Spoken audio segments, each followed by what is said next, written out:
Hello and welcome to CoLearner. We are dedicated to redefine your learning experience.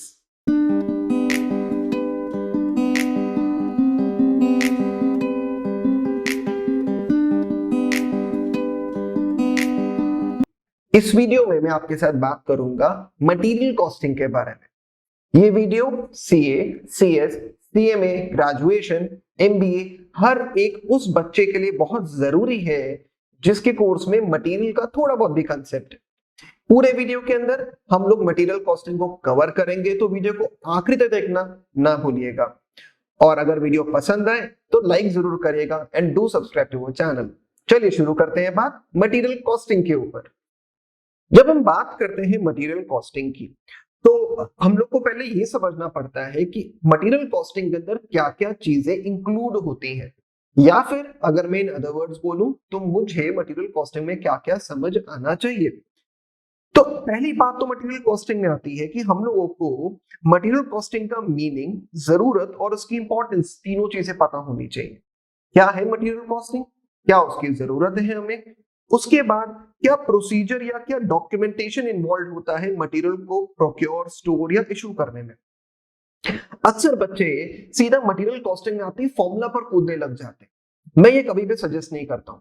अगर आपको basic नहीं पता तो फॉर्मूला का एप्लीकेशन कभी नहीं कर सकते और अल्टीमेटली फॉर्मूलास को खाली रटने लग जाओगे। फॉर्मूला को रटने से बेटर है कि हम फॉर्मूला को समझना शुरू करें, और फॉर्मूला को समझने के लिए हम लोगों को पहले पूरा बेसिक कंसेप्ट पता होना चाहिए। दैट मींस मटेरियल क्या है, मटेरियल कैसे आता है, कैसे इशू होता है। इससे हमें समझ आएगा कि आखिर फॉर्मूला बनाया क्यों गया। इसलिए पहले हम लोग शुरुआत करेंगे हमारी बेसिक थ्योरी के ऊपर। इसी के साथ हमारे सामने जो नेक्स्ट टॉपिक आता है वो आता है वेरियस इन्वेंटरी कंट्रोल टेक्निक, और क्या स्टॉक लेवल हमें मेंटेन करना होता है। इसके बाद रहेगा इकोनॉमिक ऑर्डर क्वांटिटी क्या है और कैसे हम लोग को इकोनॉमिक ऑर्डर क्वांटिटी निकालनी है। फाइनली हम लोग पहुंचते हैं इन्वेंटरी कंट्रोल अकाउंटिंग, मतलब कि कैसे स्टॉक लेजर बनते हैं, और उसके बाद हम बात करते हैं नॉर्मल और अब नॉर्मल लॉस और उसके अकाउंटिंग ट्रीटमेंट के बारे में। मतलब इस पूरे ही चैप्टर के अंदर या इस पूरी वीडियो के अंदर हम ये सारी ही बातें एक ब्रीफ डिस्कशन में करेंगे। चलिए बात आगे बढ़ाते हैं। तो चैप्टर को ओवरव्यू क्या बोलेगा? चैप्टर का ओवरव्यू कहता है कि मटेरियल का प्रोक्योरमेंट क्या है, मटेरियल का requisition note, purchase requisition, good receive note, material return note etcetera. साथ ही में इन्वेंटरी के कंट्रोल, मतलब ये पार्ट तो हो गया कि मटेरियल कैसे आएगा और कैसे इसका इस्तेमाल करा जाएगा। जो दूसरी बात आएगी वो आएगी कि मटेरियल का कंट्रोल लेवल कैसे मेंटेन होगा, मतलब कितना स्टॉक लेवल होना चाहिए, कितना हम लोग को सामान ऑर्डर करना चाहिए, और क्या टेक्निक होती है मटेरियल को कंट्रोल करके रखने की। इसके बाद आएगा कैसे हम लोग अकाउंटिंग कंट्रोल कर सकते हैं, मतलब कोई वेस्ट, स्क्रैप, स्पॉइलेज, डिफेक्टिव कुछ भी अगर होता है तो हम लोग उसे कैसे कंट्रोल करना है। फिर आता है कि अगर कभी हमें कोई मटेरियल रिसीव्ड होता है, जैसे हमने बात करी थी ना प्रोक्योरमेंट की, क्या क्या डॉक्यूमेंट लगते हैं, तो उस मटेरियल रिसीव करने पर क्या क्या डॉक्यूमेंट और लगेंगे, कौन कौन सी चीजें प्रिपेयर होती हैं, साथ ही में कितना वैल्यूएशन होगा मटेरियल का, मतलब मटेरियल को जब हम स्टॉक लेजर में एंटर करेंगे तो उसे वैल्यू कैसे करेंगे, और साथ ही में आता है कि जब मटेरियल का कंजम्पशन होता है तो क्या होगा। ये पूरी प्रोसेस अगर हम ध्यान दें तो सबसे पहले क्या होगा, मटेरियल का प्रोक्योरमेंट करा जाता है, फिर उसकी वैल्यूएशन होगी, देन उसे रिकॉर्ड करा जाता है, उसके बाद उसके कंट्रोल एस्टैब्लिश करे जाते हैं, फिर जो इशू होगा उसके मटेरियल कैसे इशू होंगे, क्या कॉस्ट पे होंगे, उसको मेंटेन करा जाएगा। इसके बाद जो स्क्रैप हो रहा होगा उसकी अकाउंटिंग होगी, एंड फाइनली हमारे पास आता है कि हमारा कितना मटेरियल कंज्यूम हुआ। इस पूरे चैप्टर को भी हम लोग को इसी तरीके से पढ़ना है, पॉइंट ए मतलब 1 से लेकर 7th पॉइंट तक हम लोग को लेकर जाना है। इंट्रोडक्शन पे अगर हम बात करें तो हम लोग को अभी ये बेसिक बातें तो पता है कि कॉस्ट क्या है, क्या उसके कंसेप्ट या ऑब्जेक्टिव होते हैं, एक्सेट्रा एक्सेट्रा। कॉस्ट का जो पहला कंपोनेंट आता है वो आता है मटेरियल। तो मटेरियल पे जब हम बात करते हैं तो जनरल मीनिंग क्या है मटेरियल का? जनरल मीनिंग ये है कि material is of all commodities physical object used to make the final product. मतलब मटेरियल है क्या? जब मैं कहता हूं मटेरियल तो मेरा मतलब होता है एक ऐसा कंपोनेंट जो कि किसी कमोडिटी को बनाने में काम है। तो मटेरियल का मीनिंग क्या? कोई भी कंपोनेंट जो कि हमारी एक फिनिश गुड, मतलब एक फाइनल कमोडिटी को बनाने में काम है, उसे मैं मटेरियल बुलाऊंगा। तो कितनी तरीके का मटेरियल हो सकता है? मटेरियल पहला बोला गया डायरेक्ट मटेरियल। ये डायरेक्ट मटेरियल क्या है? मटेरियल कॉस्ट जिसकी डायरेक्टली एट्रीब्यूटेबल होती है टू द एंड प्रोडक्ट जिसके लिए वो इस्तेमाल किया जा रहा है, एक इकोनॉमिकली फीजिएबल तरीके से। अगर मैं सेकंड पॉइंट पे बात करता हूं तो वो आता है इनडायरेक्ट मटेरियल। और ये इनडायरेक्ट मटेरियल क्या है? वो मटेरियल जो कि डायरेक्टली एट्रीब्यूटेबल नहीं होता फाइनल प्रोडक्ट में। अगर इस कंसेप्ट को थोड़ा सा समझने की कोशिश करें तो यहां बोला गया कि मटेरियल के दो हिस्से हैं। पहला हिस्सा है एक डायरेक्ट मटेरियल का, दूसरा हिस्सा है एक इनडायरेक्ट मटेरियल का। तो ये डायरेक्ट मटेरियल क्या कहता है? ये कहता है कि मटेरियल का वो कंपोनेंट जो कि कॉस्ट से डायरेक्टली रिलेट कर जाए, कॉस्ट से डायरेक्टली रिलेटेड हो। वही इनडायरेक्ट मटेरियल क्या है? वो मटेरियल जो कि कॉस्ट से इनडायरेक्टली रिलेटेड है। अब ये तो बात वही आ गई, सर आपने ऊपर बोला डायरेक्ट और इनडायरेक्ट, नीचे आप करो डायरेक्टली रिलेट या इनडायरेक्टली रिलेट। तो देखो उसको टेक्निकल लैंग्वेज में समझना तो बहुत मुश्किल है और उतना ही मुश्किल इसको समझाना भी है। लेकिन अगर हम इस बात को एक एग्जांपल से समझने की कोशिश करें तो शायद बात थोड़ी ज्यादा क्लियर हो जाएगी। लेट अस से एक फैक्ट्री है और ये फैक्ट्री के अंदर हम लोग कई कंपोनेंट्स बनाते हैं, कई चीजें बनाते हैं। मान लो कि हम लोग इसके अंदर पेन बनाते हैं, हम लोग इसके अंदर स्केल बनाते हैं, उसके अलावा हम लोग इसके अंदर इरेजर बनाते हैं। हम इसके अंदर तीन चीजें बना रहे हैं, पेन, स्केल्स एंड इरेजर्स। अब हर इंप्लाइड है कि इस फैक्ट्री के अंदर पेन बनाने की यूनिट अलग लगी होगी, स्केल बनाने की यूनिट भी अलग लगी होगी और इरेजर बनाने की यूनिट भी अलग लगी होगी। मतलब पेन, स्केल और इरेजर बनाने की यूनिट्स तीनों अलग अलग लगी हुई है। अब अगर ये पेन बनाने की यूनिट है और यहां पर एक ट्रक आता है और ये भी एक यूनिट का, ये भी एक यूनिट का और ये इन यूनिट्स का एक मेन गेट रहा। यहां पर एक ट्रक आता है तो बाहर बैठा हुआ सिक्योरिटी गार्ड इससे क्या पूछेगा? ये पूछेगा ट्रक में क्या लाए? तो सामने ट्रक वाला बोलेगा जी मैं प्लास्टिक लाया हूं। तो बोलेगा प्लास्टिक तो देखो दो जगह हमारे यहाँ इस्तेमाल होता है, एक पेन बनाने में भी और एक स्केल बनाने में भी। तुम कौन सा प्लास्टिक लाए हो भैया? तो उसने कहा कि मैं पेन बनाने का प्लास्टिक लेकर आया हूं। तो क्या होगा? ये जो ट्रक है इसको इस गेट से एंटर करा के डायरेक्टली पेन वाली जगह पर भेज दिया जाएगा, बात खत्म हो जाएगी। वहीं अगर एक और ट्रक आता है और वो कहता है कि जी मैं इंक लाया हूं, तो इंप्लाइड है इंक कहां लगेगी? पेन में लगेगी, पेन की रिफिल में जानी है, तो इसको भी इसी गेट से एंट्री करा दी जाएगी। तो इसका मतलब है कि वो पेन बनाने का प्लास्टिक या फिर वो इंक बनाने के लिए जो भी कॉस्ट है वो डायरेक्टली तीनों प्रोडक्ट में किस पे डाली जाएगी? पेन पे डाली जाएगी। तो ये कॉस्ट डायरेक्टली किस पे एट्रीब्यूटेबल होगी? पेन पर होगी। ये कॉस्ट कहीं से भी हमारे इंक, मतलब जो कि इंक है वो कि वो पेन बनाने में यूज होता है, तो इंक या फिर हमारा जो प्लास्टिक है ये पूरा का पूरा पेन बनाने में यूज होने वाला है। तो ये दोनों ही चीजें पेन के लिए डायरेक्ट कॉस्ट है। वहीं अगर हम बात करते हैं कि अगर कोई और एक और ट्रक आता है जो कहता है कि मैं भी प्लास्टिक लाया हूं पर ये प्लास्टिक वो स्केल बनाने के लिए लेकर आया है, तो इंप्लाइड है इसकी एंट्री डायरेक्टली स्केल के लिए कराई जाएगी। दैट मीन्स कि अगर कोई कॉस्ट डायरेक्टली सिर्फ उसी प्रोडक्ट के लिए इस्तेमाल होगी तो वो कॉस्ट क्या कहलाएगी? डायरेक्ट कॉस्ट कहलाएगी। सबसे पहली बात तो ये आई। अगले पॉइंट पे बात करते हैं। अगर यहां पर एक और ट्रक आता है और ये कहता है कि मैं प्लास्टिक की पैकिंग लेकर आया हूं, तो सिक्योरिटी गार्ड इससे पूछेगा तुम प्लास्टिक की पैकिंग किसके लिए लाए हो? पेन के लिए, स्केल के लिए या फिर इरेजर के लिए? आखिर किसके लिए प्लास्टिक की पैकिंग लेकर आए हो?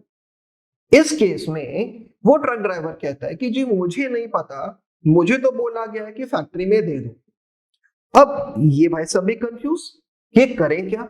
इन्होंने अंदर जाके फैक्ट्री मैनेजर से बात करी तो उसने बोला अच्छा मैं समझ गया, वो जो प्लास्टिक की पैकिंग है वो तो पेन, स्केल और इरेजर तीनों को ही पैक करने में इस्तेमाल आती है। अब ये कौन सा मटेरियल हो गया? ये एक इनडायरेक्ट मटेरियल हो गया, क्योंकि ये डायरेक्टली हमारे प्रोडक्ट को फॉर्म नहीं कर रहा और ये सब में इस्तेमाल हो रहा है। तो इस मटेरियल को हम लोग क्या बुलाएंगे? Indirect material. सिमिलरली अगर एक और ट्रक आता है और वो ये बोलता है कि जी मैं तो कार्डबोर्ड बॉक्सेस लाया हूं, तो अब देखो कार्डबोर्ड बॉक्स में तो पेन भी पैक होंगे, स्केल भी पैक होंगे और इरेजर भी पैक होंगे। तो मतलब ये भी डायरेक्टली उसी प्रोडक्ट के लिए नहीं आया, ये भी तीनों में बांट दिया जाएगा। तो इसका मतलब है कोई भी ऐसी कॉस्ट जो कि डायरेक्टली उस प्रोडक्ट पे ना लगकर वो कॉस्ट सब पर लगती है, मतलब सब पर बांटी जाती है, उस कॉस्ट को हम लोग बुलाते हैं इनडायरेक्ट कॉस्ट। तो डायरेक्ट कॉस्ट जो कि स्पेसिफिकली उस प्रोडक्ट पर लगी, और इनडायरेक्ट कॉस्ट जो कि स्पेसिफिकली उस प्रोडक्ट पर नहीं और भी चीजों पर लग रही है, बट उस कॉस्ट का एक हिस्सा हम पर अप्लाई होता है। मतलब ये कॉस्ट सिर्फ पेन के लिए नहीं करी गई, ये कॉस्ट तो पेन, स्केल और इरेजर तीनों के लिए इंकर करी गई, और हम पर खाली उसका एक हिस्सा आएगा पेन की यूनिट पर। तो पेन के लिए कार्डबोर्ड और पैकिंग मटेरियल क्या हो गया, एक इनडायरेक्ट कॉस्ट हो गया। वहीं अगर एक प्लास्टिक आता है जिसमें सिर्फ पेन को डाला जाता है, या ऐसा कार्डबोर्ड पतला वाला जिसमें सिर्फ पेन को ही हम लोग यूं डालकर बेचते हैं, तो वो चीज तो सिर्फ पेन के लिए आने वाली है, तो अगेन वो कॉस्ट क्या हो जाएगी, पेन के लिए डायरेक्ट कॉस्ट हो जाएगी। तो आई होप अब आपको बात समझ आई होगी कि कोई कॉस्ट डायरेक्टली रिलेट कब होती है और इनडायरेक्टली रिलेट कब होती है। अगले पॉइंट पे बात करते हैं। तो डायरेक्ट मटेरियल का मतलब हो गया एक ऐसी कॉस्ट जो कि मैन्युफैक्चरिंग और प्रोडक्शन में काम आती है एक इनपुट की तरह, और एक सिग्निफिकेंट कॉस्ट एलिमेंट होता है, और हमारी एडिक्वेट अटेंशन चाहिए। मतलब अगर मुझे पेन की कॉस्ट में कोई कंट्रोल करना है तो मैं सीधा डायरेक्ट कॉस्ट को पकड़ूंगा, मैं उस केस में इनडायरेक्ट कॉस्ट को नहीं पकड़ने वाला। वहीं हम बात करते हैं कॉस्ट कंट्रोल यहीं से स्टार्ट होता है, मतलब कि हम लोग 3 E's पे बात करते हैं। पहला ई क्या है, इकोनॉमी। दूसरा ई क्या है, एफिशिएंसी। और तीसरा ई क्या है, effectiveness. Economy, efficiency and effectiveness, तीनों चीजों के लिए हम लोगों को हमारी डायरेक्ट कॉस्ट को देखना पड़ता है। अब इकोनॉमी क्या है, प्रोक्योरमेंट में इकोनॉमी, मतलब सस्ते से सस्ता सामान लेकर आइए। एफिशिएंसी क्या है, हैंडलिंग में एफिशिएंसी, मतलब इसको ऐसे रखो कि कहीं कुछ नुकसान ना हो जाए, ऐसा ना हो जाए कि हमारा प्रोडक्ट जो है वो कहीं वेस्ट हो रहा हो। और प्रोसेसिंग में भी पूरा ध्यान रखिए। और एफिशिएंसी मतलब हम लोग डिजायर्ड आउटपुट ऐसा निकाले कि पूरा स्टैंडर्ड पे मेंटेन हो, मार्केट में हमारा प्रोडक्ट बिके, हम ऐसा स्टैंडर्ड भी मेंटेन रखना है। तो मतलब 3 चीजें क्या हो गई, पहला प्रोक्योरमेंट में क्या लेकर आना है, इकोनॉमी रखनी है, सस्ते से सस्ता सामान लाइए। फिर क्या आता है, हैंडलिंग में एफिशिएंसी रखनी है, मतलब मिनिमम से मिनिमम वेस्टेज हो। और तीसरा एफिशिएंसी रखनी है प्रोडक्शन के अंदर, इफेक्टिवनेस रखनी है क्वालिटी के अंदर, कि क्वालिटी बिल्कुल अप टू द मार्क रहनी चाहिए। अगर हम प्रॉपर रिकॉर्ड और कंट्रोल मटेरियल कॉस्ट का करते हैं तो हमें कई तरह के फायदे मिलते हैं, जैसे कि हमारा फाइनल प्रोडक्ट पूरी क्वालिटी के साथ मेंटेन होता है, प्राइस ऑफ फाइनल प्रोडक्ट बिल्कुल सही रहता है, हम लोग ऐसी चीज पे हम लोग एक ऐसा प्राइस तय कर पाते हैं जो मार्केट में कोई नहीं दे सकता, क्योंकि प्रोडक्ट जो है वो कॉस्ट से ही शुरू होता है। मतलब हम लोग को पहले कॉस्ट कंट्रोल करना है, तभी हम लोग अपने प्रोडक्ट का प्राइस तय कर सकेंगे।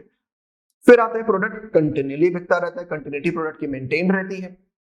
फिर आता है हमारी स्टॉक होल्डिंग और स्टॉक आउट कॉस्ट, मतलब अगर एक एंटिटी स्टॉक को होल्ड कर रही है तो उसे कुछ कॉस्ट इनकर करनी पड़ेगी उस स्टॉक को मेंटेन करने के लिए। सिमिलरली अगर उसका स्टॉक खत्म हो जाता है और उसका प्रोडक्शन इससे हैम्पर होता है या सेल हैम्पर होती है तो उसको स्टॉक आउट कॉस्ट इनकर करनी पड़ जाएगी। तो ऐसा मेंटेन करना है कि स्टॉक आउट कॉस्ट भी ना देनी पड़े और स्टॉक होल्डिंग कॉस्ट भी मिनिमम से मिनिमम मेंटेन हो। फिर आता है अगर कोई वेस्टेज या अदर लॉस होता है तो वो नॉर्मल है कि अब नॉर्मल है, नॉर्मल है तो कॉस्ट में जोड़ेगा, अब नॉर्मल है तो प्रॉफिट कम कर देगा। अभी आगे पढ़ेंगे इस बारे में ये कैसे काम करता है। फिर आता है रेगुलर इंफॉर्मेशन, कहां से प्रोडक्ट आ रहा है, कहां प्रोडक्ट जा रहा है, कितना यूटिलाइजेशन हो रहा है, ये सारी चीजें हम लोग को कॉस्ट रिकॉर्ड से मिल जाती है। तो ये बात रही कि क्या होता है डायरेक्ट और इनडायरेक्ट कॉस्ट। उसके अलावा बात रही कि कैसे हम लोग हमारे प्रोडक्ट की, अगर हम लोग कोई भी कॉस्टिंग के अंदर हम लोग हमारा कोई भी रिकॉर्ड मेंटेन करते हैं तो हम लोग को क्या बेनिफिट मिलता है। अगले पॉइंट पे बात करते हैं। तो अगला पॉइंट हमें मिलेगा मटेरियल कंट्रोल के ऊपर। क्या है मटेरियल कंट्रोल? हम लोगों को यहाँ पर यह बात समझनी पड़ती है कि मटेरियल एक बार खरीदने के बाद हमें उसके ऊपर पूरा कंट्रोल भी रखना पड़ता है। अब सर मटेरियल है, कंट्रोल क्या करोगे, भाग थोड़ी जाएगा, ऐसा नहीं है। पर मटेरियल खराब हो सकता है, मटेरियल चोरी हो सकता है, मटेरियल वेस्ट हो सकता है।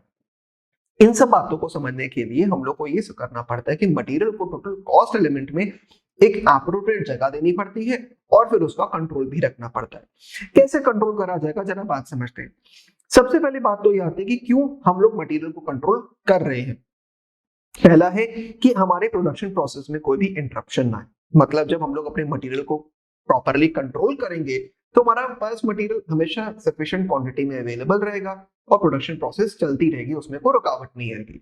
दूसरा पॉइंट आता है कि हमारी मटेरियल कॉस्ट ऑप्टिमाइज्ड रहेगी। ऑप्टिमाइज्ड का यहाँ पर मतलब ये है कि ओवरऑल मटेरियल जितनी भी हमारी कॉस्ट रहेगी, जिसके अंदर price, ordering cost, holding cost सब कुछ जुड़ा होता है। तो जब हम लोग मटेरियल को इकोनॉमी लेवल मतलब बहुत ही छोटे लेवल पे मंगवाएंगे, सबसे छोटी कॉस्ट पे मंगवाएंगे, एक एप्रोप्रिएट मेथड यूज करके, जिसे हम लोग EOQ बुलाते हैं, तो हमारी हर कॉस्ट कम रहेगी और हमारे लिए मटेरियल को होल्ड करना सस्ता बैठेगा। फिर आता है वेस्टेज का रिडक्शन। जब हम मटेरियल के स्टॉक लेवल्स को कंट्रोल कर लेते हैं, मतलब इन्वेंट्री लेवल को जब हम लोग कंट्रोल करते हैं एक पैरामीटर के अकॉर्डिंग, एक फॉर्मूलाज के अकॉर्डिंग, हम लोग अपने रिक्वायरमेंट को जज करके जब साइंटिफिकली इस काम को करते हैं, तो हमारे मटेरियल में कम से कम डिफेक्ट आता है और हमारे मटेरियल वेस्ट नहीं होते। इसी के साथ हमारे पास एडिक्वेट इंफॉर्मेशन रहती है कि मटेरियल हमारे पास कितना, कब, कैसे अवेलेबल रहा। फिर आता है ऑर्डर का कंप्लीशन इन टाइम, मतलब ऑर्डर जो है वो टाइमली बिल्कुल कंप्लीट भी हो जाता है, जिससे हमारी फर्म की गुडविल भी बढ़ती है। तो ये तो पॉइंट रहा कि मटेरियल कंट्रोल करने के ऑब्जेक्टिव क्या होते हैं। अगला पॉइंट आता है आखिर मटेरियल कंट्रोल करने की जरूरतें क्या है। पहला इसमें आएगा, हम लोग को प्रॉपर कोऑर्डिनेशन करना पड़ता है सारे डिपार्टमेंट्स का, मतलब कि finance, purchase, receiving, inspection, storage, ये सब डिपार्टमेंट आपस में एक कोऑर्डिनेशन एस्टैब्लिश करते हैं, हम लोग तभी मटेरियल को कंट्रोल कर सकते हैं। अगर कोई एक डिपार्टमेंट अकेला मटेरियल कंट्रोल के बारे में बात करेगा तो मटेरियल कंट्रोल नहीं किया जा सकता। फिर आता है कि हम लोग अपने प्रोडक्शन के जो परचेज और प्रोसीजर है उसको हम लोग पहले से सेट कर लेते हैं। मतलब ऐसा नहीं है कि किसी डिपार्टमेंट को जरूरत पड़ेगी तो मार्केट से जाके मटेरियल खरीद लाएगा, उसका प्रॉपर एक तरीका सेट होना चाहिए, एक सेट फॉर्मेट होना चाहिए, प्रोसीजर होना चाहिए कि मटेरियल कैसे खरीदा जाएगा, ताकि हर डिपार्टमेंट को उसकी नॉलेज रहे, जितने भी हमसे जुड़े हुए डिपार्टमेंट हैं। जैसे कि हमारा अकाउंटिंग डिपार्टमेंट, जैसे पता होना चाहिए कहां से कब मटेरियल आया। स्टोर डिपार्टमेंट, जिसे पता है कि उसे कितना मटेरियल स्टोर करना है। कॉस्टिंग डिपार्टमेंट जो ये कहता है कि मटेरियल कम से कम कॉस्ट पे आएगा। तो ये सारी बातें सबको पता होनी चाहिए, इसीलिए इसके लिए प्रोसीजर एस्टैब्लिश करना जरूरी है, जिसमें सारे डिपार्टमेंट्स का इन्वॉल्वमेंट करवा लिया जाता है। फिर आता है स्टैंडर्ड फॉर्म्स का इस्तेमाल करना। स्टैंडर्ड फॉर्म्स का यहाँ पर मतलब क्या हो जाता है कि हमारे पास जो डॉक्यूमेंटेशन है वो स्टैंडर्ड होना चाहिए, मतलब हर डिपार्टमेंट के पास सेम फॉर्म होना चाहिए मटेरियल को इस्तेमाल करने के लिए, मटेरियल को यूज करने के लिए, इशू करने के लिए, स्टोर करने के लिए। बजट प्रिपेयर करना, जिसमें हम लोग ये देखते हैं कि मटेरियल हमें कितनी कितनी क्वांटिटी में चाहिए होगा। अगर हम इस बजट से डेविएट करते हैं तो मतलब हम कहीं गलती कर रहे हैं। ऑपरेशंस ऑफ मैनेजमेंट करना, इंटरनल चेक रखना अपने ट्रांजैक्शंस के अंदर कि कितना मटेरियल सप्लाई हो रहा है, कितने इक्विपमेंट खरीदे जा रहे हैं, क्या उनके खरीदने या इशू से पहले प्रॉपर अप्रूवल चेक हुआ कि नहीं हुआ। इसी के साथ आता है स्टोरेज ऑफ मटेरियल या सप्लाईज को यूज करना वेल डिजिग्नेटेड लोकेशन में प्रॉपर सेफगार्ड्स के साथ। फिर आता है ऑपरेशंस ऑफ सिस्टम, मतलब परपेचुअल इन्वेंट्री का इस्तेमाल करना, कंटिन्यूस स्टॉक चेकिंग को लगातार देखते रहना। परपेचुअल मतलब लगातार देखते रहो। ये इन्वेंट्री कंट्रोल को एक दिन का प्रोसेस नहीं है, जितने दिन फैक्ट्री खोलेगी, जितने दिन स्टोर रूम खोलेगा, जितने दिन प्रोडक्शन होगा, उतने दिन आपको लगातार अपनी इन्वेंट्री को चेक करते हुए चलना है। अगर आपने अपनी इन्वेंट्री को लगातार चेक नहीं किया तो इससे आपको बहुत नुकसान होने वाला है, क्योंकि आपने अगर महीने में एक ही बार अपनी इन्वेंट्रीज को चेक करा तो मतलब बाकियों को तो आप खुला इन्विटेशन दे रहे हो ना कि भाई महीने के बचे 29 दिन, अगर 30 दिन का महीना माने तो 29 दिन तक आप इन्वेंट्री चोरी करो और 30वें दिन उसको ठीक कर दो दिखाने के लिए खाली। तो ये नहीं होना चाहिए। मटेरियल का इन्वेंट्री कंट्रोल जो वो परपेचुअल होना चाहिए, लगातार होना चाहिए। फिर आता है operation of system of control, मतलब कि हम लोगों को ये इंश्योर करना है कि जब मटेरियल की जरूरत पड़े तब डिलीवरी ऑफ मटेरियल हो जाए राइट अमाउंट पे, जब उनकी जरूरत पड़ रही है। ऐसा नहीं कि जरूरत आज और मटेरियल अब मुझे अगले हफ्ते दो, तब तक मेरा प्रोडक्शन रुकना नहीं चाहिए। उसके अलावा एक कंट्रोलिंग अकाउंट और सब्सिडरी रिकॉर्ड्स भी बनाना, जिसमें मटेरियल के आने से लेकर जाने तक और कितना वेस्ट हुआ इसके सारे के सारे रिकॉर्ड्स मेंटेन रहे। फिर आता है regular reports of material purchase को यूज करना, stock, inventory balance, obsolete stock, goods return जितने वेंडर को हो रहे हैं, स्पॉलेज, डिफेक्टिव यूनिट, इनकी रेगुलर रिपोर्ट रहते रहना कि आखिर ये हुआ क्यों, रीजन क्या था, ये नॉर्मल था या फिर ये अब नॉर्मल था, इनके रीजंस लेते रहना। अगले पॉइंट पे बात करेंगे तो आता है एलिमेंट्स ऑफ मटेरियल कंट्रोल। क्या होता है elements of material control? Material control एक सिस्टमैटिक टूल है over the procurement, storage and usage of material, जिससे हम लोग मेंटेन करते हैं even flow of material. Material control के 3 अलग अलग हिस्से होते हैं। पहला होता है मटेरियल प्रोक्योरमेंट कंट्रोल, दूसरा होता है मटेरियल स्टोरेज कंट्रोल और तीसरा होता है material usage control. Material procurement control, material storage control और मटेरियल का यूसेज कंट्रोल। मटेरियल कंट्रोल हम लोग को क्या क्या इंफॉर्मेशन देता है? ये कहता है कि आपके मटेरियल परचेज, जब आप मटेरियल परचेज करोगे, कब आप रिसीव करोगे, कैसे आपका इंस्पेक्शन होगा, कैसे वो स्टोर होगा और कैसे वो इशू होगा, ये सारे फंक्शंस हम लोग मटेरियल कंट्रोल के थ्रू ही अपने पूरे करते हैं। इसी के साथ कैसे इन्वेंट्री रिकॉर्ड मेंटेन होगा और कैसे हमारा स्टॉक ऑडिट होगा, ये थोड़े एडवांस टॉपिक जाते हैं, पर हाँ, इन्वेंट्री रिकॉर्ड मेंटेन करना ये अपने कोर्स में पूरा है कि हम लोग कैसे इन्वेंट्री रिकॉर्ड मेंटेन करेंगे। अगर आप सीए कर रहे हैं, अगर आप सीएमए हैं, तो आपको स्टॉक ऑडिट करने का मौका लाइफ में जरूर एक बार मिलेगा और बहुत इंटरेस्टिंग होता है वो भी करना अपने आप में। एक अलग एक्सपीरियंस आप लोगों को देखने को मिलेगा जब आप अपने कोर्सेज के प्रैक्टिकल अप्रोच में जाएंगे। मटेरियल प्रोक्योरमेंट कंट्रोल के बारे में बात करेंगे। तो मटेरियल का procurement procedure can be understood with the help of following A diagram. क्या डायग्राम कहता है? डॉक्यूमेंट जो हम लोग को रिक्वायर चाहिए और जो डिपार्टमेंट जो इनिशिएट करेंगे उसको हम लोग को अलग अलग शो करना है। अब जरा इस डायग्राम को समझना शुरू करते हैं। ये पूरा तरीका है कि कैसे मटेरियल हमारी फैक्ट्री तक पहुंचता है। बहुत ध्यान से बात को समझेंगे। सबसे पहले तो आपको बिल्स ऑफ मटेरियल बनाना है, फिर आप मटेरियल रिक्विजिशन मतलब मटेरियल की रिक्वेस्ट करोगे, उसके बाद परचेज का रिक्विजिशन होगा। जब आप परचेज का रिक्विजिशन कर लोगे तो उसके बाद एक टेंडर डाला जाता है, मतलब अलग अलग लोगों को बोला जाता है कि भाई अपने मटेरियल के लिए टेंडर देने शुरू करो। सप्लायर्स अलग अलग टेंडर देते हैं। उसके बाद आपके सप्लायर अपने कोटेशंस फाइल करेंगे। कोटेशन पर हम एक सप्लायर को परचेज ऑर्डर दे देते हैं। इस परचेज ऑर्डर को मिलने के बाद सप्लायर अपना परफॉर्मा इनवॉइस देगा। उसके बाद सप्लायर को हम पेमेंट करेंगे और सप्लायर हम लोगों को एक फाइनल इनवॉइस पकड़ाएगा। फिर गुड्स डिलीवर कराए जाते हैं चालान या इनवॉइस के साथ या दोनों के साथ। हम लोग गुड्स का एक रिसीव नोट भेजते हैं जीआरएन के, हमें गुड्स मिल गए। फिर आता है अगर कुछ मटेरियल वापस करें तो मटेरियल रिसीव नोट। फिर आता है मटेरियल कितना हमारे पास आ गया, ये हम स्टोर डिपार्टमेंट जो है वो कॉस्ट अकाउंटिंग डिपार्टमेंट को बता देता है ताकि हम उसे फाइनल अपनी और बची कुची जो पेमेंट है वो भी पूरी कर रहे हैं। जरा इसको डिटेल में समझना शुरू करते हैं, फिर वापस से इसी चार्ट के ऊपर आते हैं दोबारा से बात को समझने के लिए। पहला बात है बिल्स ऑफ मटेरियल। क्या होता है bills of material? It is also known as material specification list या मटेरियल लिस्ट। ये कैसे डिटेल करा जाता है? डिटेल किया जाता है list specifying the standard quantities and qualities of material और कंपोनेंट जो रिक्वायर है फॉर प्रोड्यूसिंग अ प्रोडक्ट और carrying out of any job. Material specification जो लिस्ट होती है वो प्रिपेयर करी जाती है by product development team. Commonly उसके अंदर इंजीनियरिंग या प्लानिंग डिपार्टमेंट के लोग होते हैं जो स्टैंडर्ड फॉर्म इसको प्रिपेयर करते हैं कि कितना कितना हमें सामान चाहिए। ये अलग अलग department marketing, production, store, cost सबसे हम शेयर करते हैं, उनसे भी इनपुट लेते हैं कि हमें कितना मटेरियल चाहिए होगा। तो मटेरियल स्पेसिफिकेशन लिस्ट मतलब एक सामान को बनाने के लिए कितना स्टैंडर्ड मटेरियल लगता है। लेट अस से एक कंपोनेंट है ए, उसको बनाने के लिए अगर raw material X Y Z लग रहा है तो कितने कितने प्रोपोर्शन में लगेगा सिंगल यूनिट को बनाने के लिए और कितनी क्वालिटी का मटेरियल चाहिए होगा, इसके लिए हम लोग बनाते हैं बिल्स ऑफ मटेरियल। काम टेक्निकल है तो इंजीनियरिंग डिपार्टमेंट हमारा वो लोग कर रहे होते हैं, बट इनपुट सबके लिए जाते हैं। यूज ऑफ मटेरियल बिल कौन कौन आखिर इसको इस्तेमाल करता है? तो मार्केटिंग या परचेज डिपार्टमेंट इसका इस्तेमाल कैसे करेगा? मटेरियल कैसे परचेज करे जाएंगे इसी स्पेसिफिकेशन पे। मतलब अगर आपने बोला कि एक ई को बनाने के लिए हम लोग को x 1 किलो का चाहिए और आप कहते हो मुझे 100 ए बनाने हैं, तो इसका मतलब आपको कितने किलो चाहिए होगा? आप उसको मल्टीप्लाई करके उसको केजीज में कन्वर्ट करोगे और इतने का ही आप खाली अपना x का रॉ मटेरियल मंगाओगे। मतलब परचेज डिपार्टमेंट के पास जब भी कोई रिक्वेस्ट आएगी तो पहले वो बिल्स ऑफ मटेरियल से चेक करेगा कि कितनी क्वांटिटी चाहिए और क्या क्वांटिटी स्पेसिफिकेशन के अकॉर्डिंग है कि उससे कम या ज्यादा तो नहीं है।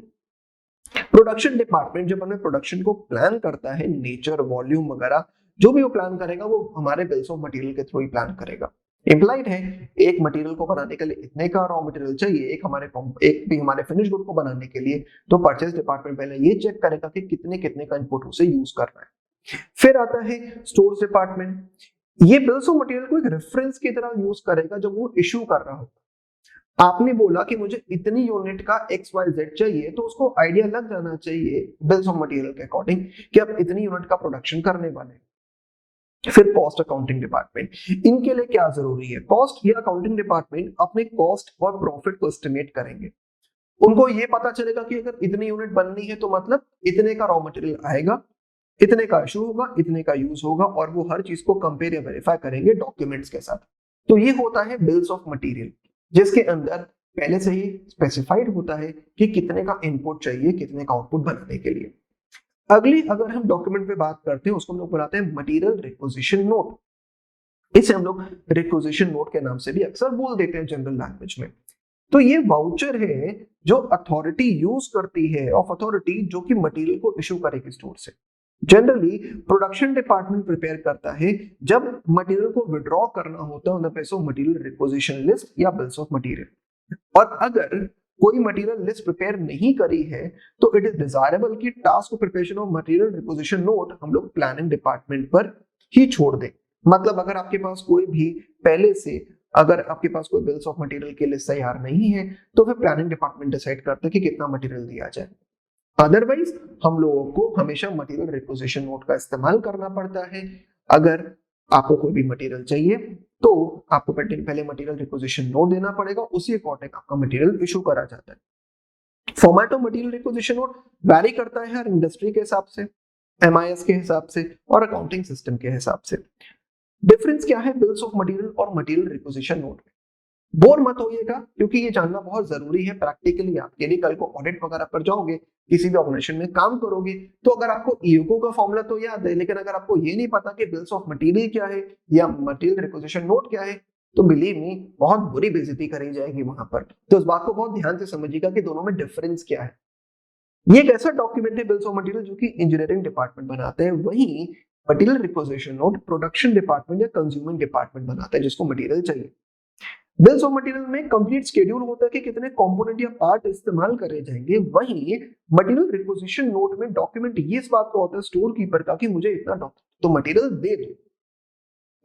ये अक्सर सर्व करता है bills of material requisition note के लिए, क्योंकि बिल्स ऑफ मटेरियल के accordingly material requisition note prepare करा जाएगा, क्योंकि बिल्स ऑफ मटेरियल के अंदर पूरी बात पहले एक स्टैंडर्ड बेसिस पे लिखी है और उसी अकॉर्डिंग आप मटेरियल मांग रहे हो। बट मटेरियल रिक्विजिशन नोट कभी भी बिल्स ऑफ मटेरियल की जगह नहीं ले सकता। पहले बिल्स ऑफ मटेरियल बनेगा, उसी के बेसिस पे मटेरियल रिक्विजिशन नोट बनेगा। ये आप एक कोटेशन की तरह इस्तेमाल करा जाता है, आप बजट इसी के थ्रू बनाते हो, but material requisition note actual cost के काम आता है।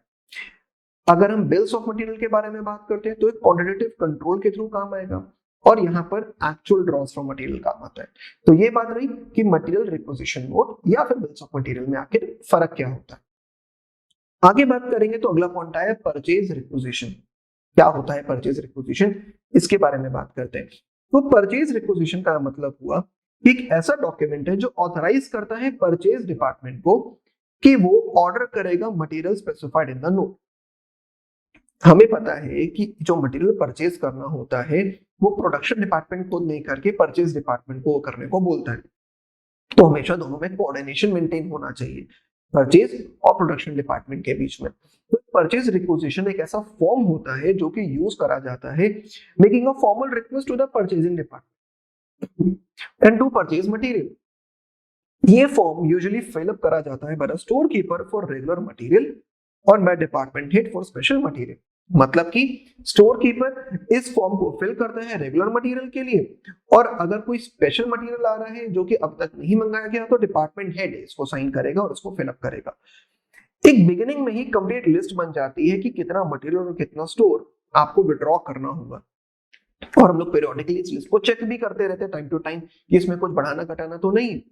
इसी के बेसिस पे एक स्टैंडिंग ऑर्डर बनाया जाता है। जैसे आप एक आइटम को इंक्लूड कर लोगे स्टैंडर्ड लिस्ट के अंदर तो ये ड्यूटी हो जाती है परचेज डिपार्टमेंट की कि उसकी फ्रेश सप्लाई लेकर आए, मतलब जितना मटेरियल बोला गया है उतना मटेरियल वो खरीद के लेकर आए जब हमारे मटेरियल खत्म होने से पहले पहले। मतलब अगर मटेरियल खत्म हो रहा होगा तो उससे पहले पहले ही परचेज डिपार्टमेंट इस मटेरियल को लेकर आएगा। अगर कोई भी कंजम्पशन पैटर्न में कोई भी बदलाव करना है, मान लो बोला गया कि अब XYZ नहीं X Y और B मटेरियल लगेगा, तो परचेज डिपार्टमेंट को पहले से इन्फॉर्म करा जाता है और वो B मटेरियल को अरेंज करता है और Z मटेरियल को खरीदना बंद कर देता है। आपको हमेशा कंट्रोल रखना पड़ता है कि कितना रेगुलर स्टोर मटेरियल खरीदा जाएगा। Inventory control system is to determine stock levels कितने मेंटेन होंगे और कितने की क्वांटिटीज हम लोग को मेंटेन करनी पड़ेगी, ऑर्डर करनी पड़ेगी। इन रिस्पेक्ट ऑफ स्पेशल मटेरियल जो भी रिक्वायर्ड होगा फॉर अ स्पेशल ऑर्डर और पर्पस, हम लोग के लिए हमेशा डिजायरेबल होता है कि कंसर्न टेक्निकल डिपार्टमेंट को प्रिपेयर करना पड़ेगा मटेरियल स्पेसिफिकेशन लिस्ट करना पड़ेगा, स्पेसिफाई करना पड़ेगा quantity, size and order. Purchase requisition note में either be originated by the stores department in connection with regular material or by the production planning और technical department। मतलब purchase requisition या तो stores department से जाएगा या फिर अगर कोई स्पेशल मटेरियल है तो प्रोडक्शन प्लानिंग या टेक्निकल डिपार्टमेंट से जाएगा। मतलब रेगुलर जितना भी मटेरियल होगा वो हमारा हमेशा स्टोर डिपार्टमेंट खुद ही खरीद लेगा। फॉर्मेट ऑफ परचेज रिक्विजिशन हमेशा ये भी वैरी करेगा जगह से जगह में। फिर आता है रिक्वेस्ट फॉर प्रपोजल या इनवाइटिंग हमारा कोटेशन। तो जैसे ही आपके पास एक ड्यूली ऑथराइज्ड परचेज रिक्विजिशन आपको मिल जाता है स्टोर डिपार्टमेंट से या अदर डिपार्टमेंट से, तो रोल ऑफ परचेज डिपार्टमेंट आता है इसके अंदर। अगर एक कंसर्न अफोर्ड कर सकती है, साइज ऑफ द कंसर्न अगर एक कंसर्न अफोर्ड कर सकती है या साइज ऑफ कंसर्न बहुत बड़ा है, तो एक सेपरेट परचेज डिपार्टमेंट हमेशा बना लिया जाता है। एक ऐसा डिपार्टमेंट एक्सपर्ट होता है खाली सामान को परचेज करने में, मतलब वो बेस्ट क्वालिटी और बेस्ट प्राइस पे सामान को परचेज कर सकते हैं। हालांकि छोटी ऑर्गेनाइजेशन में एक अलग डिपार्टमेंट को अफोर्ड करना पॉसिबल नहीं होता है।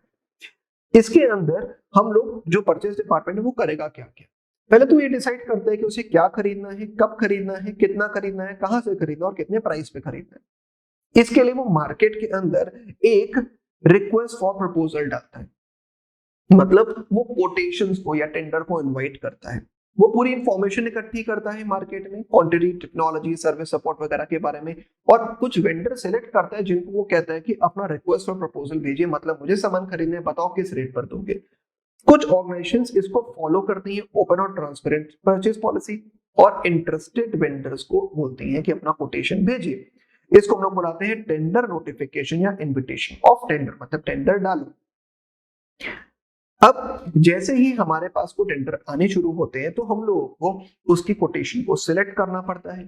जैसे ही टेंडर आएगा तो इंटरेस्टेड वेंडर, अगर वो वेंडर जो कि पूरा क्राइटेरिया फुलफिल कर रहे होंगे अपने टेंडर नोटिस में, वो अपने प्राइस, कोटेशन, प्रपोजल सब हमें बनाकर अच्छे से भेजेंगे। जैसे ही कोटेशन हमें मिलेगा, हमें उसकी कंपैरेटिव स्टडी करेंगे, सिलेक्ट करेंगे कि क्या मटेरियल सप्लायर हम लोग को बेस्ट मटेरियल दे रहा है, किस फैक्टर पे परचेज डिपार्टमेंट अपने पूरे माइंड में बात रखेगा कि क्या price, quantity, quality, offer, time of delivery, mode of transportation, terms of payment, reputation of supplier, सब कुछ चेक करा जाएगा। In addition to the listed above factor, purchase manager obtain करेगा बाकी की information for final selection of material suppliers. फिर आता है preparation and execution of purchase order. इसे हम लोग ना प्रैक्टिकली पीओ बुलाते हैं, परचेज ऑर्डर। कैसे बनता है, जैसे ही हम लोग बेस्ट कोटेशन को सिलेक्ट कर लेते हैं तो वहां पर हम लोग इसके अंदर परचेज मैनेजर या कंसर्न्ड ऑफिसर क्या करेगा, प्रोसीड करेगा इशू करने के लिए फॉर्मल परचेज ऑर्डर को। वो एक रिटन रिक्वेस्ट देगा सप्लायर को कि वो मटेरियल को स्पेसिफाइड रेट पे देना शुरू करे स्पेसिफाइड पीरियड के अंदर। Generally copies of purchase order are given to store, order और इंटेंडिंग डिपार्टमेंट। मतलब कि हम लोग जो परचेज ऑर्डर प्लेस करेंगे वो स्टोर को, ऑर्डर को पहले से पकड़ा दिया जाता है कि भाई ये सामान आएगा और आपको अब इसको रखना है। रिसीविंग डिपार्टमेंट हो या आपका कॉस्ट अकाउंटिंग डिपार्टमेंट हो, सबको ये कॉपीज पकड़ा दी जाती है पहले से, पीओ की कॉपी, परचेज ऑर्डर की कॉपी, की जब सामान आएगा तो आपको उसको होल्ड करना है। Copy of purchase order relevant purchase requisitions को लेकर आता है, मतलब इसके अंदर एक प्रॉपर फाइल बन जाती है और जब डिलीवरी होगी तो पहले पीओ से मिलाओगे कि हमने ये सामान बोला तो यही सामान आया है, कई सामान में कुछ कम ज्यादा तो नहीं हो गया। फिर आता है रिसीप्ट ऑफ मटेरियल। अब जैसे ही पीओ हमने कर दिया, एडवांस पेमेंट कर दी कोटेशन के अकॉर्डिंग, तो हम लोग के पास सामान जो हमारा वेंडर है वो डिलीवर कराएगा। रिसीप्ट ऑफ मटेरियल के साथ वो कुछ डॉक्यूमेंट भी देता है, जैसे कि वो इनवॉइस देगा, कई बार चालान आता है जो ट्रक के थ्रू आ रहा होता है। तो इसमें अंदर हम लोग पहले तो मटेरियल को इंस्पेक्ट करेंगे, परचेज ऑर्डर के साथ मिलाएंगे कि भाई ये सामान आ गया कि नहीं आ गया। आफ्टर सेटिस्फैक्टरी इंस्पेक्शन मटेरियल को हम लोग रिसीव करते हैं और गुड्स रिसीव नोट को हम लोग इशू करते हैं। अगर कुछ मटेरियल हम लोग को अच्छी कंडीशन में मान लो नहीं मिला या कंफर्मिटी में नहीं था, परचेज ऑर्डर के साथ कंफर्मिटी में वो नहीं था, तो वो मटेरियल वापस से रिटर्न कर दिया जाता है वेंडर को along with the material return note. अब हम लोग को जो हमने मटेरियल समझ आ गया, हमने रख लिया, उसके अगेंस्ट हम इशू करते हैं गुड रिसीव। अगर सब कुछ ठीक है तो सप्लायर एक good receive note suitable acceptance के लिए इशू कर देगा। इसके अंदर वो एक रिसीविंग रिपोर्ट या मटेरियल इनवर्ड नोट इशू करेगा, हम लोग उसे GRN गुड रिसीव नोट। अगर आप जब आप प्रैक्टिकल बात करोगे तो GRN से जल्दी में बोल दिया जाता है कि GRN इशू कर दो, तो एक GRN इशू करा जाता है और इसकी हम लोग एक को डुप्लीकेट मतलब 4 कॉपीज बनाएंगे। पहली कॉपी किसको जाएगी? परचेज को, उसके बाद जाती है स्टोर को, फिर जाती है रिसीविंग डिपार्टमेंट को, फिर जाती है अकाउंटिंग डिपार्टमेंट को। जब परचेज डिपार्टमेंट को पास जाएगा कि गुड्स आ गए, स्टोर के पास जाएगा, रिसीविंग डिपार्टमेंट जिसके पास जा रहे हैं, और अकाउंटिंग डिपार्टमेंट के पास जाएगा। अगर कोई सामान आप वापस कर रहे हो तो उसके लिए आप एक मटेरियल रिटर्न नोट इशू कर दोगे। कई बार मटेरियल जब वापस करते हैं तो हम लोग एक मटेरियल रिटर्न नोट बना देते हैं, और अगर if return take place before the preparation of receiving report तो मटेरियल ऑब्वियसली रिपोर्ट में इंक्लूड नहीं करा जाएगा। मतलब अगर वापस आने से पहले हमने कह रही ये सामान नहीं चाहिए तो उस मटेरियल को रिसीविंग में इंक्लूड नहीं करेंगे। पर अगर सामान आ गया तो पहले पूरा रिसीव करो, फिर उसमें से सामान को वापस कर दो। तो ये होता है मटेरियल रिटर्न नोट। तो ये बात रही कि कितने डॉक्यूमेंट प्रिपेयर होते हैं। मैं जैसे मैंने आपको बोला था, मैं आपको वापस जरा एक बार ऊपर ले जाता हूँ और ऊपर जाकर मैं आपको ये दिखाता हूँ कि हमने अब इस पूरे चार्ट में क्या क्या पढ़ा था। अब आपको ये पूरा डायग्राम थोड़ा ज्यादा अच्छे से समझ आएगा। तो सबसे पहले काम क्या था? बिल्स ऑफ मटेरियल को इशू करना था। बिल्स ऑफ मटेरियल को इशू करने का यहाँ पर मतलब था हमने बिल्स ऑफ मटेरियल बना लिया कि इतने का सामान हम लोग को होल्ड करना है। फिर आता है जिनको भी सामान चाहिए उसको मटेरियल रिक्विजिशन एक नोट आया कि सामान चाहिए, और एक परचेज रिक्विजिशन हमारे प्रोडक्शन डिपार्टमेंट ने फाइल कर दी। हमारे परचेज डिपार्टमेंट ने, परचेज डिपार्टमेंट इस मटेरियल रिक्विजिशन को फाइल करेगा अलग अलग सप्लायर के पास। मतलब वो एक रिक्वेस्ट फॉर प्रपोजल डालेगा कि आकर अपने टेंडर डाल, इन्विटेशन टू टेंडर वो ओपन करेगा। तरह तरह की कोटेशन आएंगी, बेस्ट कोटेशन को सिलेक्ट करना है, बेस्ट वेंडर से बात करनी है और उसको एक परचेज ऑर्डर दे देना है। जैसे ही परचेज ऑर्डर आप दोगे तो सप्लायर आपको प्रोफार्मा इनवॉइस देगा। ये फाइनल इनवॉइस नहीं होता है, इसके अंदर वो बता देते हैं कि इतना रेट आपको पे करना पड़ेगा और ये आपके पास सामान आएगा। आप उसे कुछ एडवांस पेमेंट या पूरी पेमेंट जैसे भी आपके टर्म्स आप उसे दे दो और वो आपको फाइनल एक इनवॉइस इशू कर देगा। और हो सकता है वो पहले इशू कर दे या फिर वो गुड्स के साथ ही आपको वो इनवॉइस भेज दे। जैसे ही उसके पास वो इनवॉइस आएगा आप उसे रिसीविंग डिपार्टमेंट, स्टोर डिपार्टमेंट में ट्रांसफर करेगा और क्या इशू करेगा? एक गुड्स रिसीव नोट। ये गुड रिसीव नोट चार बार में इशू होता है, 4 अलग उसकी कॉपीज बनती हैं। और अगर आपको सामान वापस कर रहे हो तो वो सामान आप एक मटेरियल रिटर्न नोट से इशू कर दोगे। अब स्टोर में सामान पड़ा हुआ है, जैसे जैसे हमारे जो जो डिपार्टमेंट मांगते जाएंगे वैसे वैसे हम लोग हमारा जो मटेरियल है वो उनको देते जाएंगे। और ये इस काम में हमारे पास हमारा engineering department, production department, store department, purchase department और कॉस्ट अकाउंटिंग डिपार्टमेंट। बेसिकली देखो इसका काम तो बिल्स ऑफ मटेरियल के बाद खत्म हो जाता है। तो बेसिकली 1, 2, 3 और ये 4 डिपार्टमेंट इस पूरी प्रोसेस में एक्टिवली इन्वॉल्व रहते हैं, एक्टिवली इन्वॉल्व है, क्योंकि इनको ये काम हर महीने, 15 दिन, हफ्ते या शायद पूरा एक हर दिन भी करना पड़े। तो ये बात रही कि मटेरियल प्रोक्योरमेंट का प्रोसीजर ओवरऑल होता क्या है। अब बात शुरू करते हैं हम लोग वैल्यूएशन ऑफ मटेरियल रिसीट्स के बारे में। सबसे पहले जो बात आती है वो आती है after the procurement of material from the supplier, actual material cost को हम लोग को कैलकुलेट करना पड़ता है। तो ये तो बात रही कि मटेरियल आएगा कैसे। अब बात हमें करनी है कि मटेरियल की कॉस्ट कैसे डिटरमिन होती है। बहुत इंपॉर्टेंट बात है क्योंकि मटेरियल की कॉस्ट डिटरमिन करने के लिए उसके डूज एंड डोंट्स हमें पहले से पता होने चाहिए। तो ascertainment of cost of material जो परचेज करा जाता है उसे हम लोग बुलाते हैं valuation of material receipts. Cost of material के अंदर क्या क्या इंक्लूड होगा? इसमें इंक्लूड होगा कॉस्ट ऑफ परचेज, जिसमें हम लोग ट्रेड डिस्काउंट को हटा देते हैं, रिबेट्स को हटा देते हैं, ड्यूटी ड्रॉबैक को हटा देते हैं, इनपुट टैक्स रेट जो अवेल किया होता है उसको हटा देते हैं, और जो भी और कॉस्ट इनकर करी होती है हम लोगों ने इन्वेंट्रीज को प्रेजेंट लोकेशन पे लाने के लिए, कंडीशन में लाने के लिए, इनको हम लोग को इंक्लूड करना पड़ता है। मतलब कई चीजों को हम लोग को लेना है, कईयों को हम लोग को हटाना है। पूरी लिस्ट अपने पास है, उसको पढ़ना शुरू करेंगे। तो इनवॉइस ऑफ मटेरियल जो परचेज करा जाता है from the market during some time contain item जैसे कि trade discount, quantity discount etcetera. तो जरा इसकी पूरी लिस्ट और कैसे उसका क्या ट्रीटमेंट है इसके बारे में बात करते हो। तो पहली चीज आती है ट्रेड डिस्काउंट। देखो क्लास 11 से ही पढ़ते आ रहे हैं, ट्रेड डिस्काउंट को हमेशा हटाना होता है। तो ट्रेड डिस्काउंट को क्या करेंगे? डिडक्ट करेंगे किससे? परचेज प्राइस से, क्योंकि हम लोग उसे शो नहीं कर सकते इनवॉइस के अंदर। दूसरी चीज आती है क्वांटिटी डिस्काउंट। इसका मतलब है ये भी ट्रेड डिस्काउंट की तरह ही होती है। इतना सामान खरीदोगे तो इतने क्वांटिटी में डिस्काउंट मिल जाएगा, इतने प्राइस आपका कम कर दिया जाएगा, इसे भी हमेशा हटा दिया जाता है, इसे कॉस्ट का पार्ट नहीं लिया जाता है, ना ही ट्रेड डिस्काउंट, नहीं क्वांटिटी डिस्काउंट। कैश डिस्काउंट ये कभी भी परचेज से रिलेट नहीं करता, ये रिलेट करता है कि आप कितनी जल्दी कैश पे कर दोगे। तो ये हमारा कैश डिस्काउंट, और इसको हम लोग कभी भी डिडक्ट नहीं करते हैं। फिर आता है सब्सिडी, ग्रांट, इंसेंटिव। अगर गवर्नमेंट से कभी कोई सब्सिडी, ग्रांट या इंसेंटिव हम लोग को मिल रहा है या किसी और सोर्स से मिल रहा है सामान खरीदने पर, तो इसे हम लोग हमेशा डिडक्ट कर देंगे, इसे कॉस्ट का पार्ट नहीं बनाते। देन ड्यूटीज एंड टैक्सेस के बारे में बात करते हैं। टोल टैक्स आप जब भी आपको पे करना है तो इंक्लूड करना पड़ेगा। आईजीएसटी हो, एसजीएसटी हो या सीजीएसटी हो, आपको पता है जीएसटी का आपको हमेशा एक इनपुट टैक्स क्रेडिट मिल जाता है, ये बात आप जानते हो। आपको आईटीसी इसका अवेलेबल होता है, तो हमेशा इसको हम लोग एक्सक्लूड कर देते हैं, इसे कभी भी इंक्लूड नहीं करते, क्योंकि इसके ऊपर आप ऑलरेडी एक बार अपने टैक्स में आईटीसी क्लेम कर रहे हैं।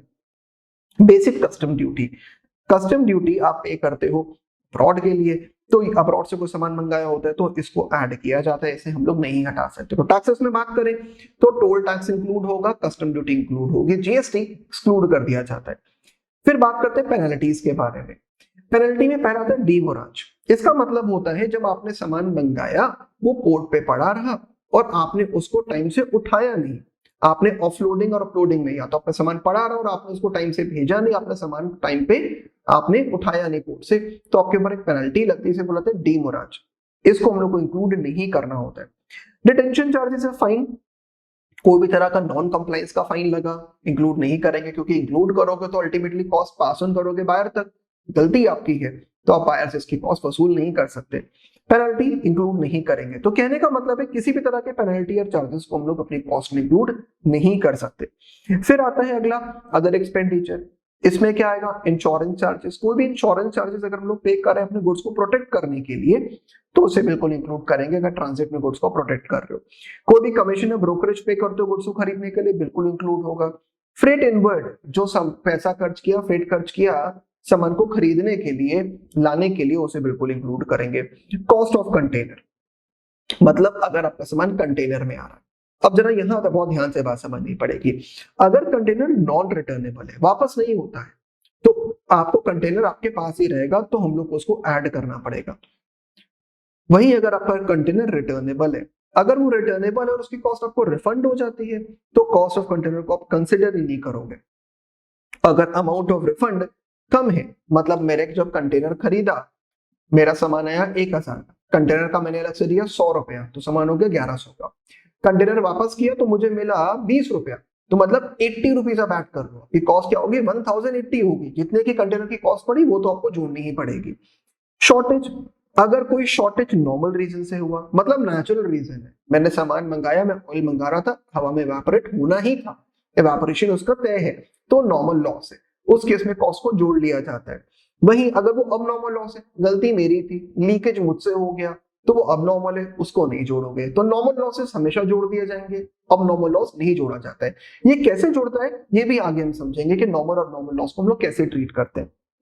तो ये बात रही कि क्या क्या चीजें जुड़ती हैं और क्या क्या चीजें नहीं जुड़ती हैं। आपको क्वेश्चंस करते टाइम इसको अपने माइंड में हमेशा रखना है। चलिए बात शुरू करते हैं क्वेश्चंस के ऊपर।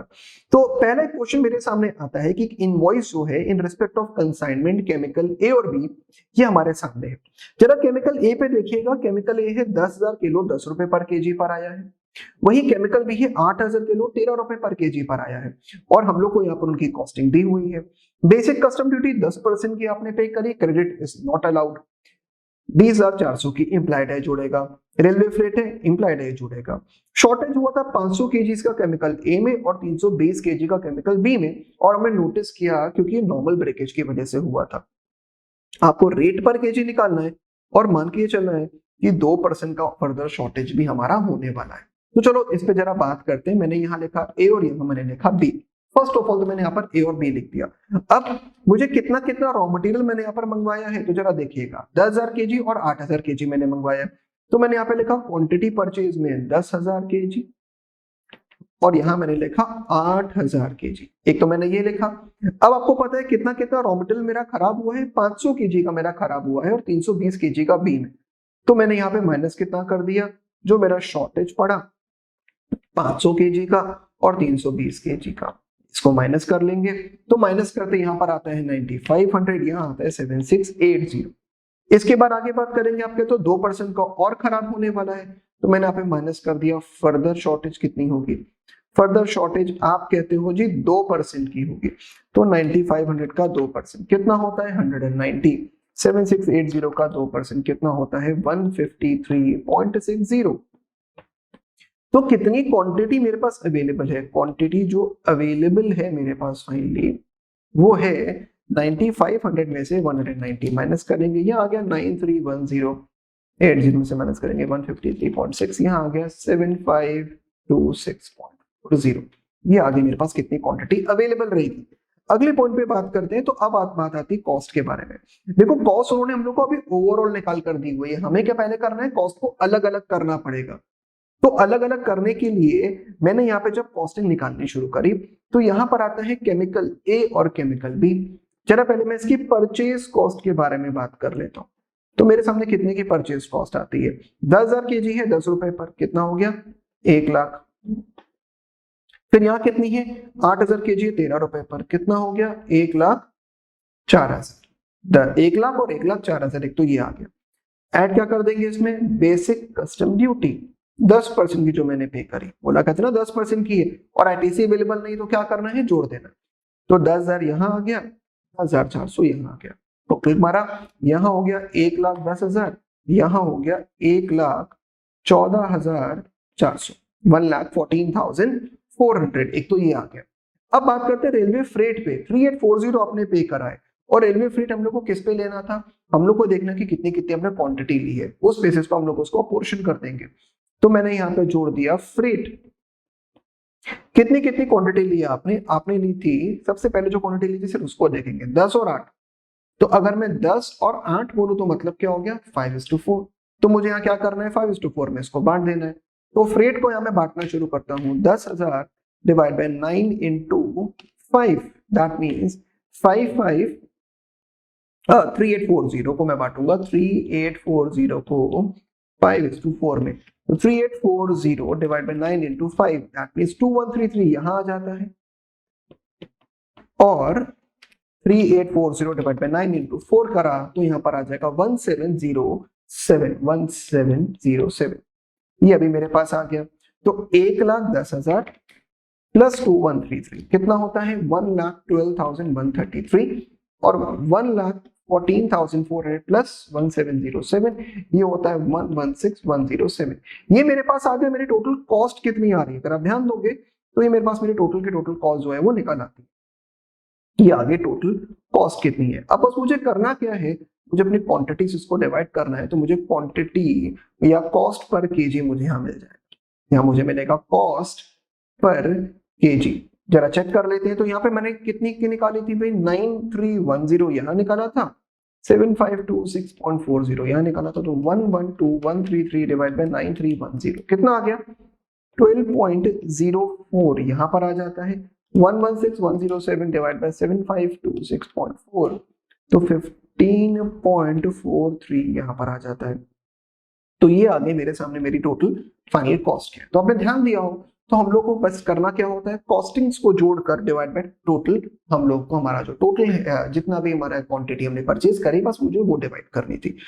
चलिए जी, अगले पॉइंट पे बात करेंगे। तो अगला आता है मटेरियल स्टोरेज एंड रिकॉर्ड्स क्या होता है। तो मटेरियल स्टोरेज का मतलब हो गया proper storing of material, primary importance का होता है हमारे लिए। तो ये it is not enough only to purchase material of the required quality, if material purchase subsequently deteriorate होता है क्वालिटी में क्योंकि बैड स्टोरेज हो रहा है, तो loss even is even more than what might arise अगर हम परचेज करते हमारे खराब क्वालिटी को। मतलब अगर कोई भी हम लोग मटेरियल खराब क्वालिटी का परचेज करेंगे वो खराब हो जाएगा तो वो भी हमारे लिए लॉस है। तो प्रिजर्वेशन ऑफ क्वालिटी से के साथ साथ हम लोग को ये भी इंश्योर करना होता है कि सेफ कस्टडी में भी वो मेंटेन रहे। तो एक स्टोर कीपर की ड्यूटी क्या होती है, जनरल रीड ओनली की बात है। एक तो वो पूरा कंट्रोल रखे, सेफ कस्टडी रखेगा, रिकॉर्ड्स को मेंटेन करेगा, परचेज रिक्विजिशंस को इनिशिएट करेगा, एडिक्वेट स्टॉक लेवल को मेंटेन करेगा, मटेरियल को इशू करेगा और स्टॉक वेरिफिकेशन और रिकंसिलिएशन टाइम टू टाइम करता रहेगा, जिससे इंश्योर रहेगा कि स्टॉक पूरा मेंटेन्ड है। क्या स्टोर रिकॉर्ड उसे मेंटेन करने होते हैं, उसके स्टोर रिकॉर्ड को 3 अलग अलग पार्ट में बांटा जाता है। थ्योरी में अक्सर आता है वाला क्वेश्चन, बिन कार्ड, स्टॉक कंट्रोल कार्ड्स या स्टोर्स लेजर। पहला आता है बिन कार्ड। बिन कार्ड मतलब एक क्वांटिटेटिव रिकॉर्ड है इन्वेंट्री का जो शो करता है कि क्या क्वांटिटी ऑफ इन्वेंट्री अवेलेबल रहेगा इन अ पर्टिकुलर बिन। बिन का मतलब होता है बॉक्स, कंटेनर या स्पेस जहां पर मटेरियल रखा जा रहा है। तो एक कार्ड वहां प्लेस कर दिया जाता है हर एक स्पेस में to record the details of material, जैसे कि रिसीव्ड, इशू और रिटर्न, कितना आया, कितना गया और कितना वापस हो गया। फिर आता है स्टॉक कंट्रोल कार्ड। ये एक क्वांटिटेटिव कंट्रोल है कॉस्ट इन्वेंट्री का, मेंटेन करता है स्टोर डिपार्टमेंट, किसमें, अपने हर item of material. In other words it is a record जो कि इशू करा जाता है ओवरऑल इन्वेंट्री पोजीशन में इन अ स्टोर। रिकॉर्डिंग के अंदर इंक्लूड होता है receipt, issue, return, in hand and order given. मतलब इसके अंदर हर चीज वो इंक्लूड होगी। मतलब कि एक रिकॉर्ड मेंटेन हो रहा है जिसके अंदर रिसीट, इशू, कितना हाथ में और कितना ऑर्डर दिया गया, ये सारी बातें इसके अंदर लिखी जाती है स्टॉक कंट्रोल कार्ड के अंदर। क्या एडवांटेज और डिसएडवांटेजेस हैं, ये तो सिर्फ रेट के बारे में बात आती है, हमारा मेन मकसद है खाली कंसेप्ट को समझने का।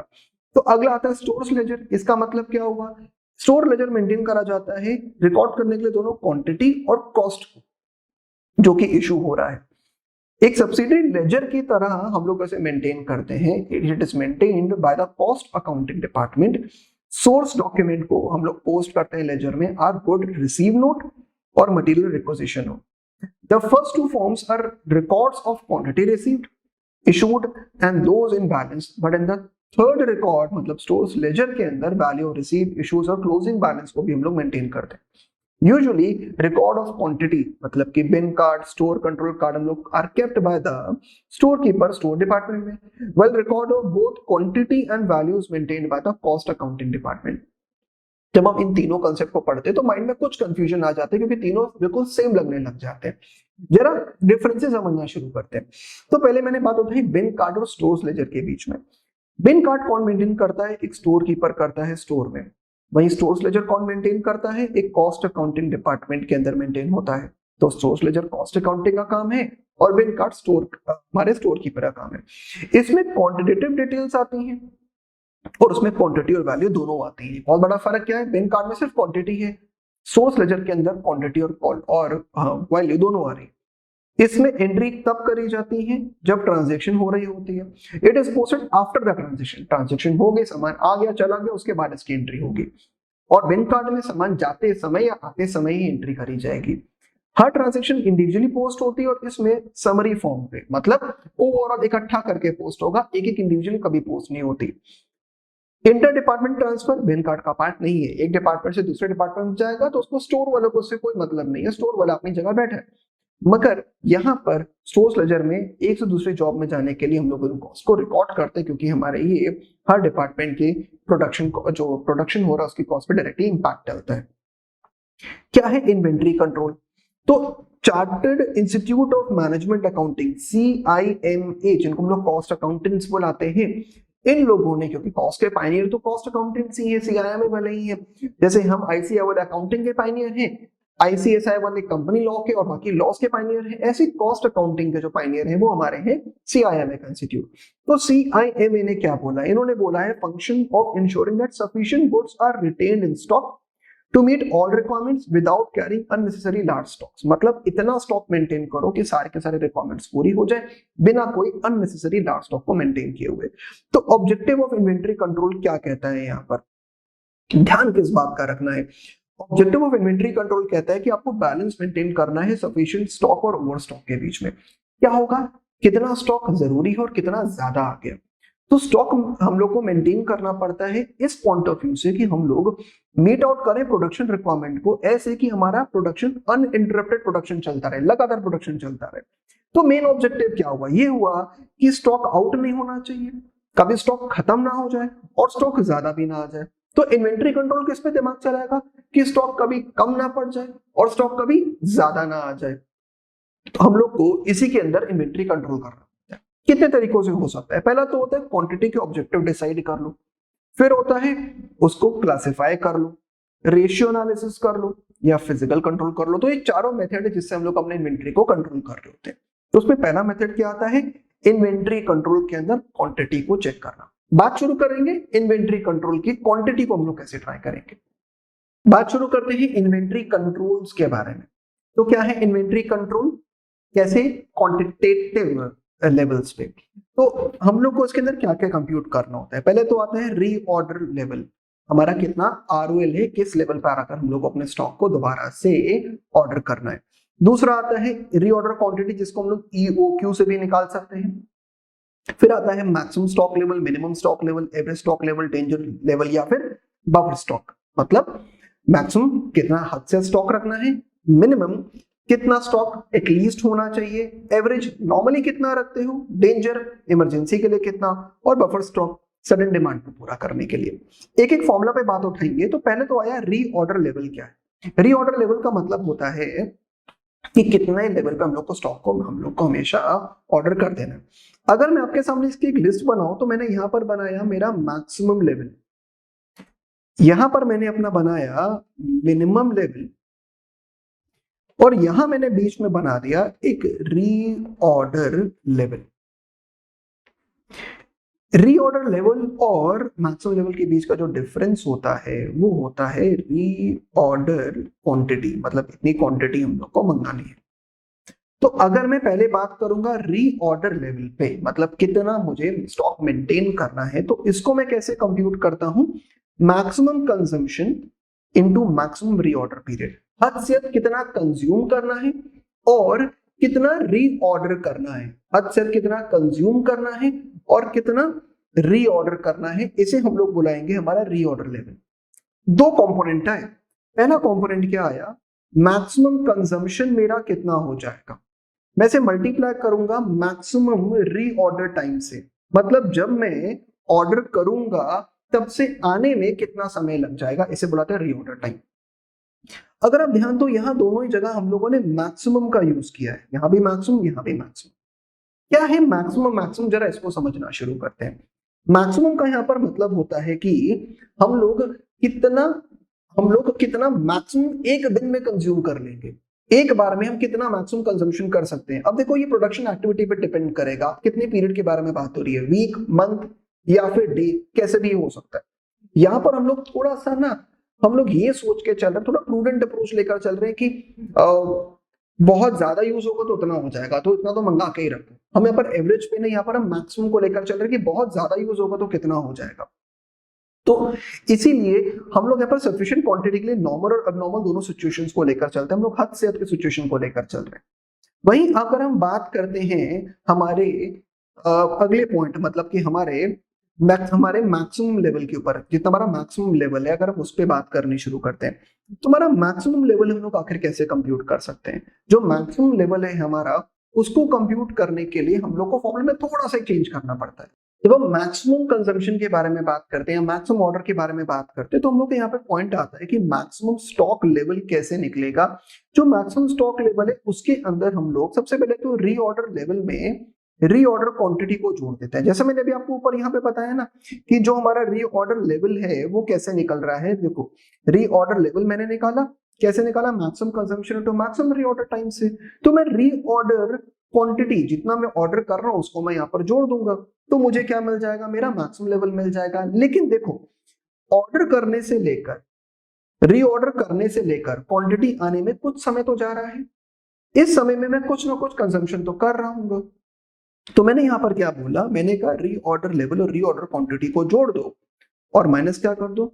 Minimum consumption into minimum reorder time. ये हम कह सकते हैं मिनिमम कंजम्पशन को मैं उठाकर माइनस कर दूं, मतलब मेरा जितना भी मिनिमम कंजम्पशन हो रहा है उस पूरे पीरियड में, ठीक, मैं उसको सीधा सीधा उठाकर माइनस करना शुरू कर दूं। मैं अब ये माइनस क्यों कर रहा हूं और मैं मिनिमम से माइनस क्यों कर रहा हूं जबकि मैं हूं मैक्सिमम पे? इसको समझने का बहुत सिंपल सा तरीका है।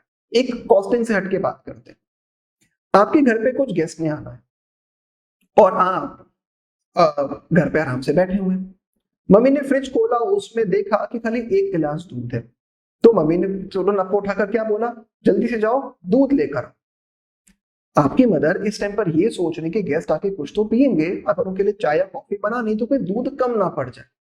तो वो क्या मान के चल रही है? सोच तो ये भी सकती थी कि अरे कोई बात नहीं, एक गिलास से काम तो चल जाएगा, बट वो मैक्सिमम लेवल पे सोच के चल रही है कि अगर किसी ने दोबारा चाय पीनी हुई, ज्यादा लोग आ गए, कॉफी बनाने के लिए बोल दिया, तो क्या होगा? तो उस केस में वो एक मैक्सिमम अप्रोच लेकर चलती है रीऑर्डर लेवल के टाइम पर। इसीलिए हम भी मैक्सिमम कंजम्पशन की बात करते हैं। आपको दौड़ा दिया गया मार्केट, पीछे से पापा बैठे हुए, उन्होंने आपकी मदर को बोला एक काम करो मेरे लिए एक कप कॉफी बना दो, तो क्या वो बनाएंगी? नहीं, वो क्या बोलेंगे? दूध आने दो फिर बनाएंगे। अब दूध आने का वेट क्यों किया जा रहा है? इन केस अगर आप खाली हाथ वापस आ गए कि दूध नहीं मिला, तब तो ये भी हाथ से चला गया ना। तो मिनिमम टू मिनिमम रखेंगे, बोलेंगे चाय पीनी है तो बना दें क्योंकि वो तो आधे कप में बन जाएगी, पर कॉफी में तो दूध ज्यादा लग जाएगा। तो ये पॉइंट क्या आता है, इसीलिए हम लोग यहाँ पर जब बात करते हैं तो हम लोग मिनिमम कंजम्पशन का यूज करते हैं, हम लोग मैक्सिमम कंजम्पशन का यूज नहीं करते। जब तक ऑर्डर का समय नहीं आ जाता हम लोग मिनिमम कंजम्पशन पे काम कर रहे होते हैं, ऑर्डर आ जाएगा तो वापस उस पे काम करेंगे। इसके बाद जो अगला पॉइंट हमारे पास आता है वो आता है मिनिमम लेवल का। अब ये मिनिमम लेवल कैसे काम करेगा, जरा इस पे भी बात करेंगे। तो मिनिमम स्टॉक के बारे में देखिएगा, रीऑर्डर स्टॉक लेवल मतलब आरओएल से नीचे जा रहे हैं तो अब किस पे आ गए, एवरेज पर आ गए, मतलब यूजुअली कितना हमारा कंजम्पशन हो रहा होता है। तो इसका मतलब है जब मैं मिनिमम लेवल पे बात करूंगा, ये रहा आरओएल का, ये रहा मैक्सिमम लेवल का, तो मिनिमम लेवल पे मैं क्या बात करूंगा, यहां मैं बात करूंगा आरओएल से माइनस करूंगा average consumption into average reorder time, average consumption into average reorder time. ये बात रही आरओएल से, जब एवरेज कंजम्पशन को माइनस करते हैं तो हम लोग को हमारा मिनिमम लेवल मिल जाता है। तो मैक्सिमम लेवल, आरओएल और मिनिमम लेवल, तीन तरह के मेरे पास लेवल आ जाते हैं। तो ये पॉइंट रहा आरओएल, मैक्सिमम और मिनिमम लेवल के बारे में। बीच में एक बात रह जाती है, वो क्या है, आरओक्यू, रीऑर्डर क्वांटिटी। निकालने के तरीके दो हैं।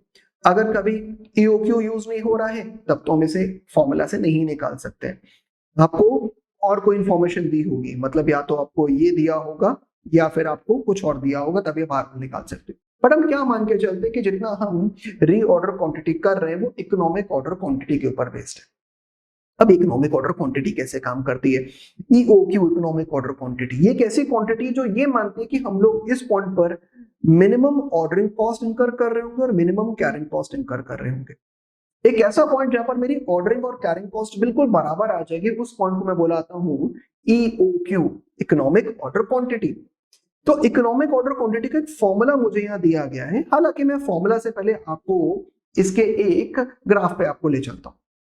तो ग्राफ का यहां पर कैसे काम आएगा, ये रहा मेरे सामने एक छोटा सा ग्राफ। अब जरा ग्राफ पे ध्यान देंगे तो यहां पर मैं क्या मान के चल रहा हूं, यहां पर मैं कॉस्ट लेकर चल रहा हूं और यहां पर मैं क्वांटिटी लेकर चल रहा हूं। कैरिंग कॉस्ट का मतलब क्या होता है, कैरिंग कॉस्ट का मतलब होता है होल्ड करने की कॉस्ट, कितने रुपया मेरा लग रहा है सामान को होल्ड करने में। इसके अंदर कॉस्ट ऑफ स्टोरेज, इंश्योरेंस, ऑब्सोलीस, जितना हमारा इंटरेस्ट का लॉस हो रहा है, सारा का सारा पार्ट जुड़ा होता है।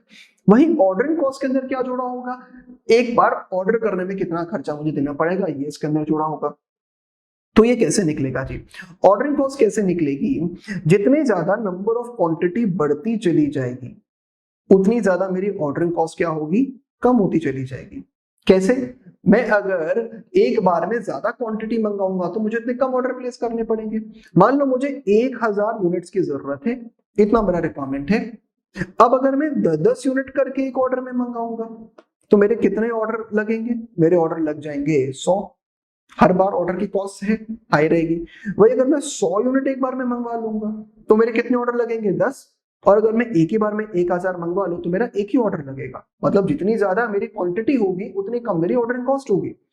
उसके ही उलट जितनी ज्यादा मेरी क्वांटिटी होगी उतनी ज्यादा मेरी कैरिंग कॉस्ट होगी, जितनी ज्यादा क्वांटिटी उतनी ज्यादा कैरिंग कॉस्ट। तो ये जो बीच का पॉइंट आता है ना, इसे हम लोग क्या बुलाते हैं, इसे हम लोग बुलाते हैं ईओक्यू, इकोनॉमिक ऑर्डर क्वांटिटी। मतलब एक ऐसा पॉइंट जहां पर ऑर्डरिंग और कैरिंग कॉस्ट बराबर आ जाए। ये वो मिनिमम पॉइंट है जहां पर ना मेरी ज्यादा ऑर्डरिंग कॉस्ट लग रही, ना ही ज्यादा मेरी कैरिंग कॉस्ट लग रही, क्योंकि दोनों आपस में इनवर्स है। तो बीच के पॉइंट को हम लोग ईओक्यू बुलाते हैं। तो इसका मतलब ईओक्यू मींस एक ऐसा पॉइंट जहां पर मेरी कैरिंग कॉस्ट और मेरी ऑर्डरिंग कॉस्ट बिल्कुल बराबर आ जाए। अब जरा कैरिंग और ऑर्डरिंग कॉस्ट के डिफरेंसेस को समझना शुरू करते हैं कि इनके फॉर्मूला में क्या डिफरेंस है। यहां पर हम ये मान के चलते हैं कि कैरिंग कॉस्ट और ऑर्डरिंग कॉस्ट बराबर है, तो अगर हम उसके फॉर्मूलास पे बात करनी शुरू करें तो कैरिंग कॉस्ट का मतलब क्या हो गया, 1/2 मल्टीप्लाइड बाय जितना हमारा इकोनॉमिक ऑर्डर क्वांटिटी थी, मतलब कितना हमने सामान मंगाया, मल्टीप्लाई से किसे कर देंगे, कैरिंग कॉस्ट पर यूनिट से। अभी कैरिंग कॉस्ट पर यूनिट का मतलब यहाँ पर क्या होता है, एक यूनिट को होल्ड करने की कॉस्ट कितनी है, ईओक्यू मतलब कितना सामान आपने मंगाया था। और 1/2 क्यों करा, ये बहुत सिंपल सा कंसेप्ट है। 1/2 हम लोग यहाँ पर इसलिए करते हैं क्योंकि हम यहाँ पर ये मान के चल रहे हैं कि हमारा आधा जो सामान है वो प्रोडक्शन लाइन में चला और आधा ही हम होल्ड कर रहे हैं। हमें नहीं पता कि कितना प्रोडक्शन लाइन लेके और कितना होल्ड कर रहे हैं, तो हम लोग उसको एक एवरेज कर देते हैं। ऑर्डरिंग कॉस्ट का मतलब क्या हो गया?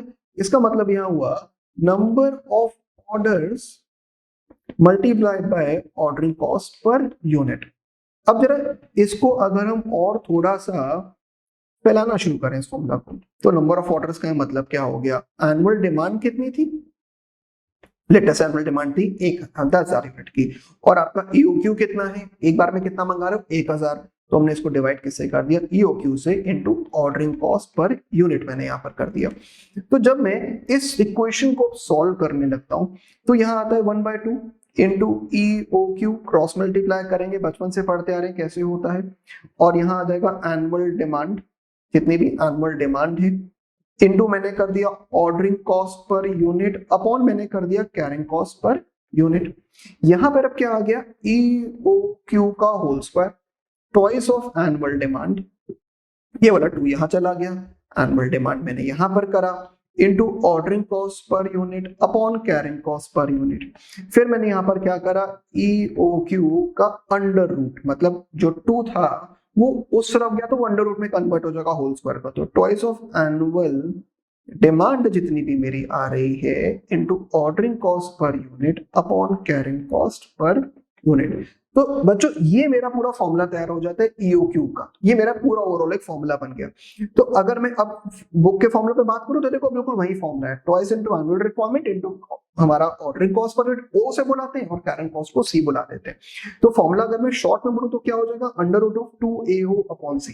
फॉर्मूला बना कैसे? फॉर्मूला बना सिंपल से कंसेप्ट से, ईओक्यू मतलब ऐसा पॉइंट जहां पर ऑर्डरिंग और कैरिंग कॉस्ट बराबर है, और यहां पर मैंने उस फॉर्मूले को फ्रेम करके आपको दिखा दिया, पूरा डिराइव करके मैंने आपको दिखा दिया कि ईओक्यू कैसे बनता है। अब एक इसके ऊपर एक क्वेश्चन में आपको मैं करके दिखा दे रहा हूँ। Calculate economic order quantity from the following information. Consumption of material दिया हुआ है, ऑर्डरिंग कॉस्ट दी हुई है, क्या और हम लोग को कॉस्ट पर केजी हम लोग को यहाँ दिया हुआ, हम लोग को दिया हुआ 8% ऑफ एवरेज इन्वेंट्री का हमारा स्टोरेज कॉस्ट है। तो जब मैं यहाँ पे इंफॉर्मेशन लिखता हूं तो ईओक्यू कैसे आएगा? यहाँ आएगा under root of 2AO। Annual demand देखो कितने की है? 10,000 केजी की है, इसको बिल्कुल केजी में रखेंगे 10,000, इंटू ऑर्डरिंग कॉस्ट कितनी है? 50 रुपीज की है, तो यहाँ पे मैंने कितना कर दिया? इंटू 50, अपॉन मेरी कैरिंग कॉस्ट कितनी है? 8% ऑफ इन्वेंट्री, 2 रुपए का आता है, तो 2 इंटू 8% कितना हो गया? प्राइस का 8%, इतना हम लोग को क्या करना पड़ता है? कॉस्ट लगानी पड़ती है। तो 2 रुपए का 8% मैंने यहां पर किया, और ये कितना हो जाता है जी? ये हो गया 0.4, ठीक है, 0.16, 0.16, 2 रुपए का 8% कितना होता है? 0.16, तो मैंने यहाँ पे किससे डिवाइड कर दिया? 0.16 से। तो एक काम करते हैं, 2 इंटू 10,000 इंटू 50 डिवाइड बाय 0.16, और इसका अंडर रूट, तो यहाँ पे कितना आ गया? 2500 केजी। मतलब एक बार में आपको कितना मंगाना चाहिए? 2500 केजी। इससे मैं क्या निकाल सकता हूँ? अब ध्यान से देखिएगा, कैरिंग कॉस्ट पर यूनिट निकाल सकता हूँ, मतलब मैं 2500 पर केजी एक बार में मंगाऊंगा, इंटू 1/2, और 16 पैसे 1 यूनिट का खर्चा आएगा, तो 2500 इंटू 0.16 डिवाइड बाय 2 कितना आता है? खर्चा आता है 200 रुपए का। अब जरा ऑर्डरिंग कॉस्ट निकालते हैं, तो ऑर्डरिंग कॉस्ट कैसे आएगी? वो आएगी नंबर ऑफ ऑर्डर। कितने नंबर ऑफ ऑर्डर है मेरे पास? 10,000 की मुझे रिक्वायरमेंट है एनुअल, एक बार में मैं कितनी मंगाता हूँ? 2500 मंगाता हूँ। मल्टीप्लाई में किससे कर दूंगा इसको? मैं मल्टीप्लाई से कर दूंगा मेरे ऑर्डरिंग कॉस्ट पर ऑर्डर की, तो पर ऑर्डर की कॉस्ट कितनी है? 50 रुपए की है, पर ऑर्डर की कॉस्ट कितनी? 50 रुपए की है। तो 10,000 डिवाइड बाय 2500, कितने ऑर्डर आएंगे? 4, 4 इंटू 50 कितना आ गया? 200 रुपए की क्या आ गई? मेरी कॉस्ट आ गई। तो ये देखो ऑर्डरिंग और कैरिंग कॉस्ट बिल्कुल बराबर आ रहे हैं। तो ईओक्यू में हमेशा ध्यान का रखना है कि ऑर्डरिंग और कैरिंग कॉस्ट बिल्कुल बराबर है। तो ये बात रही ईओक्यू के बारे में, कंसेप्ट, और उसका एक क्वेश्चन मैंने आपको करा के दिखाया। अगले पॉइंट पे बात करेंगे एवरेज स्टॉक लेवल कैसे निकलेगा। सिंपल है, मैक्सिमम और मिनिमम को डिवाइड कर दो 2 से, तो एवरेज स्टॉक लेवल मिल जाएगा। फिर बात आती है डेंजर लेवल पे, ये कैसे निकलेगा? जितना एवरेज कंजम्पशन है मल्टीप्लाई कर दो lead time for emergency purpose.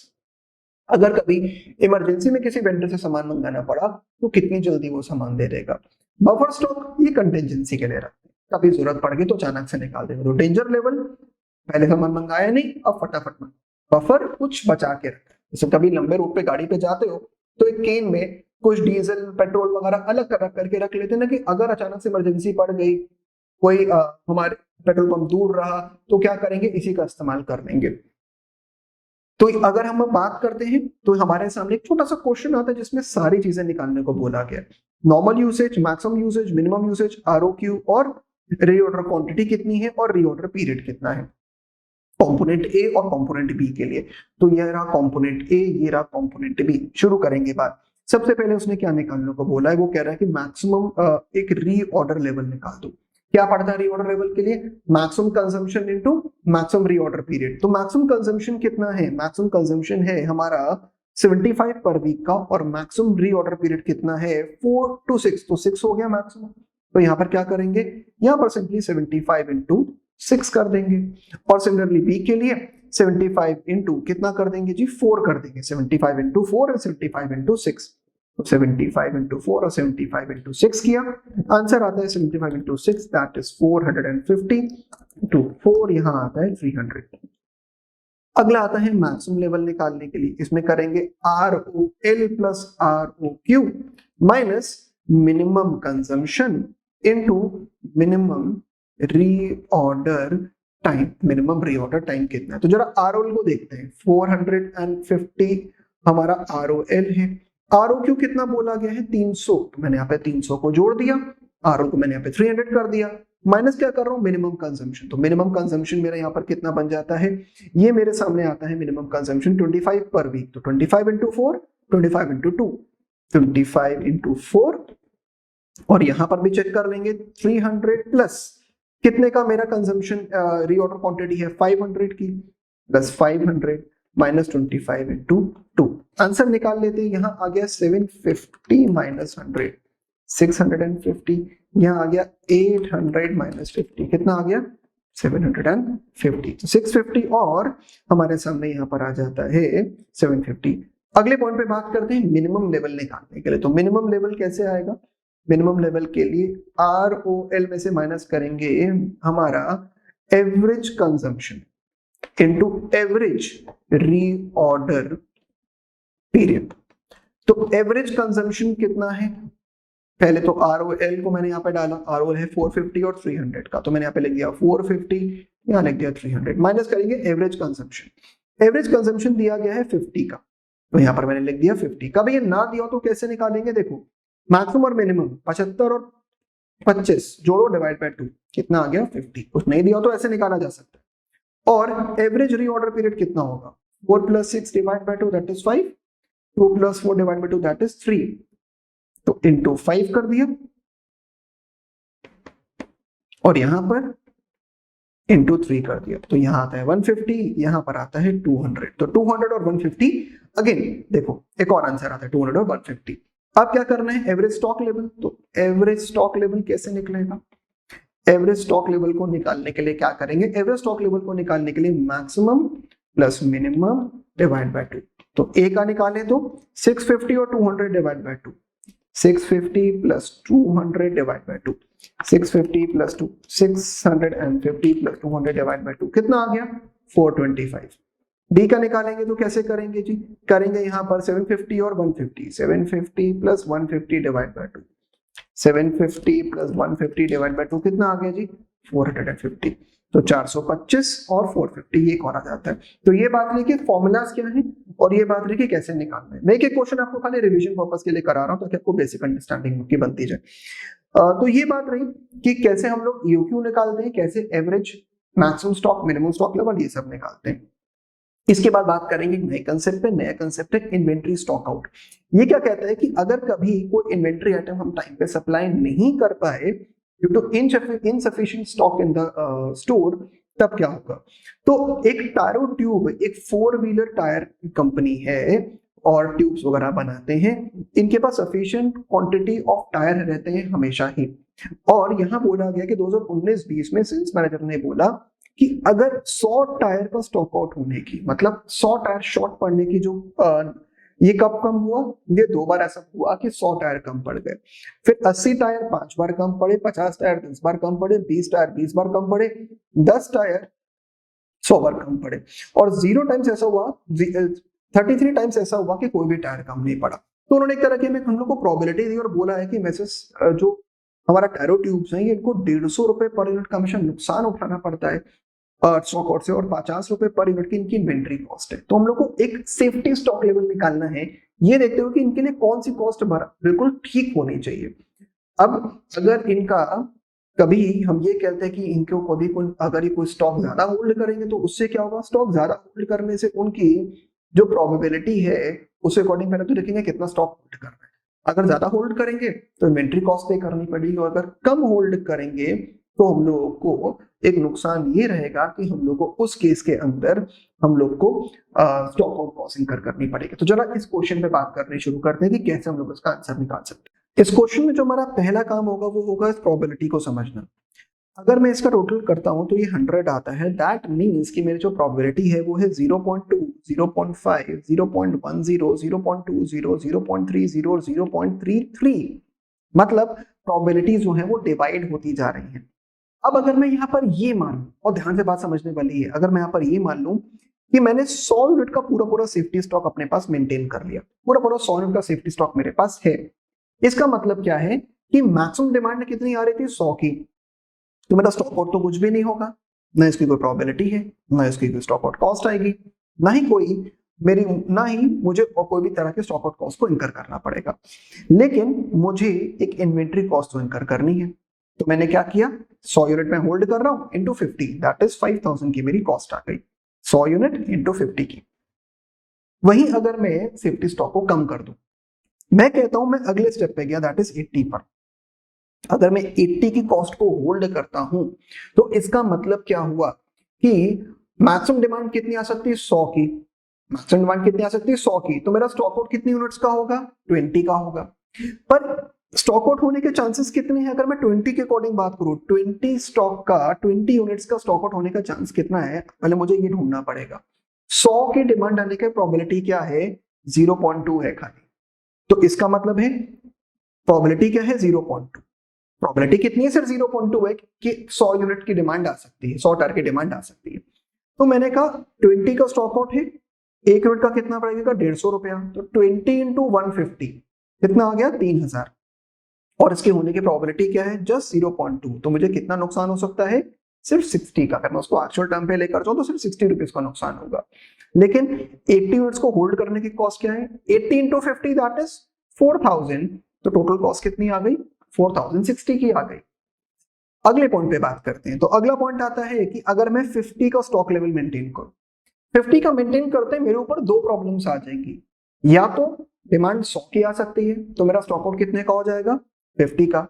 या फिर डिमांड 80 की आ सकती है, तो मेरा स्टॉक आउट कितना हो जाएगा, 30 का।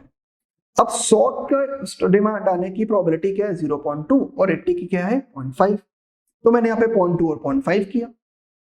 मैंने सिमिलरली इसको मल्टीप्लाई करा अगेन 150 से और 150 से, तो 75 और 4500 यहां आता है, प्लस मैंने इसमें मल्टीप्लाई करा इसको प्रोबेबिलिटी से, तो मेरे सामने ये क्या आ गया, स्टॉक आउट की कॉस्ट कितनी है।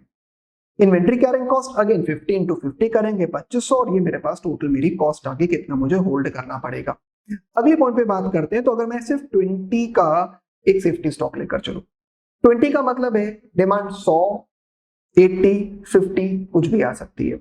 100 आई तो स्टॉक आउट होगा 80 का, वही पैटर्न फॉलो करेंगे। 80 है तो स्टॉक आउट होगा 60 का, 50 है तो स्टॉक आउट होगा 30 का। 0.2, 0.05 और 0.10 का मैंने प्रोबेबिलिटी मेंटेन करके रखी हुई है। फिर वही काम करेंगे और कॉस्ट देखेंगे 2140 की आती है। अगले स्टेप पे चलेंगे, अब मानेंगे 10 का सेफ्टी स्टॉक है। तो अगेन 100 आई तो 90 का, 80 आई तो 70 का स्टॉक आउट है, 50 आई तो 40 का स्टॉक आउट है, 20 आई तो 10 का स्टॉक आउट है। मल्टीप्लाई करेंगे इसको हमने कॉस्ट से, प्रोबेबिलिटी से फिर मल्टीप्लाई करेंगे, स्टॉक आउट कॉस्ट आ गई 10 इंटू 50 किया, 500 की मेरी ये आ गया मेरे पास कितना, मेरा टोटल कॉस्ट लगेगी स्टॉक आउट और इन्वेंट्री होल्डिंग कॉस्ट मिलाकर। सिमिलरली अगर मैं कहता हूं मैं कोई भी का स्टॉक मेंटेन नहीं करता हूं, तो प्रोबेबिलिटी स्टॉक आउट की 100, 80, 50, 20 और 10 हो सकती है। अगेन मल्टीप्लाई करके मुझे पता चलता है कि मुझे इन्वेंट्री होल्डिंग में कुछ भी इनकर नहीं करना है, लेकिन मेरा स्टॉक आउट कॉस्ट 2700 का। अब जरा देखिए इनमें मिनिमम क्या है। मिनिमम कॉस्ट ओवरऑल मिलाकर मुझे मिलती है 2140 की। इसका मतलब है मुझे कितना स्टॉक मेंटेन करना चाहिए सेफ्टी स्टॉक, खाली 20 यूनिट्स का, क्योंकि उस पर लीस्ट कॉस्ट आ रही है। ये तरीका होता है प्रोबेबिलिटी के साथ एक सेफ्टी स्टॉक कंप्यूट करने का। अगले पॉइंट पे बात करते हैं। जो नेक्स्ट पॉइंट हमारे सामने आता है वो आता है just in time inventory. Just in time system of inventory है जिस अप्रोच के साथ काम करा जाता है कि यहाँ पर जीरो इन्वेंट्री रहेगा स्टोर में, मतलब जब जरूरत पड़ेगी तब मंगा लेंगे। इसके दो अप्रोच है। गुड्स तभी प्रोड्यूस होंगे जब उनकी जरूरत होगी, प्रोडक्ट कस्टमर को तभी डिलीवर होगा जब उसकी जरूरत होगी। इसको हम लोग डिमांड पुल या pull through system of production भी बुलाते हैं। इस सिस्टम के अंदर हम लोग करते क्या है, हमारा काम ये होता है कि हम लोग डिमांड करते हैं फाइनल प्रोडक्ट को। जैसे डिमांड फाइनल प्रोडक्ट की आती है हम उसका प्रोडक्शन प्रोसेस स्टार्ट कर देते हैं। मटेरियल के रिक्वायरमेंट फटाफट परचेज डिपार्टमेंट को भेजते हैं, वो ऑर्डर करता है और सामान आ जाता है। इस सिस्टम के अंदर हम लोग कोई भी चीज होल्ड नहीं कर रहे हैं, जब भी जरूरत होगी तभी सामान मंगा ले रहे हैं। सिमिलरली होता है inventory control system. Inventory control system के अंदर अगर हम क्लासिफिकेशन के अकॉर्डिंग बात करें तो इसमें आता है एबीसी, फास्ट स्लो या FSN, fast slow non moving item, vital essential and desirable और high medium and low HML. ABC analysis ये सिस्टम एक्सरसाइज करता है discriminating control over different items of inventory on the basis of investment in what. Usually जो items हमारे classified होते हैं तीन अलग अलग कैटेगरीज में वो क्लासिफाई करे जा रहे होते हैं। पहला आइटम होता है ए कैटेगरी। इसके अंदर हम ये मानते हैं कि ये आइटम बहुत स्मॉल परसेंटेज के होंगे, लेट अस से 10.5% होंगे टोटल आइटम्स की, बट वैल्यू में ये 70% होल्ड करते होंगे, मतलब इनका प्राइस बहुत ज्यादा होगा। तो मतलब है तो ये क्वांटिटी में स्मॉल है और वैल्यू में ज्यादा है, तो कॉस्ट में इनका प्रोपोर्शन बहुत ज्यादा है पर टोटल क्वांटिटी में इनका प्रोपोर्शन बहुत ही कम है। सिमिलरली बात करेंगे बी कैटेगरी के आइटम्स के बारे में। ये वो आइटम है जो क्वांटिटी और वैल्यू दोनों में ऑलमोस्ट बराबर बराबर रहते हैं, मतलब ये मॉडरेट रहते हैं। तो इनके ऊपर हम लोग को हाई कंट्रोल रखना होता है और इन पे हम लोग को मॉडरेट कंट्रोल रखना होता है। और आते हैं सी कैटेगरी के आइटम। ये क्वांटिटी में बहुत ज्यादा होंगे, 70% होंगे, पर वैल्यू में सिर्फ 10% होंगे, तो इन पे हम लोग अपना मिनिमल कंट्रोल रखते हैं। ये रहा एबीसी एनालिसिस, मतलब हाई, फिर मॉडरेट और फिर लो क्वालिटी के आइटम्स। अगले पॉइंट पे अगर हम बात करते हैं इसी के अंदर, तो हमारे सामने आता है कि कितना हम लोगों को इसके अलावा हमारे सामने क्या आ सकता है, वो आता है एफएसएन, fast moving, slow moving and non moving inventories. इसका मतलब होता है सबसे पहले फास्ट मूविंग। फास्ट मूविंग मतलब वो कैटेगरी ऑफ आइटम जो कि नियर टू स्टोर पॉइंट पे हम लोग यूज करते हैं।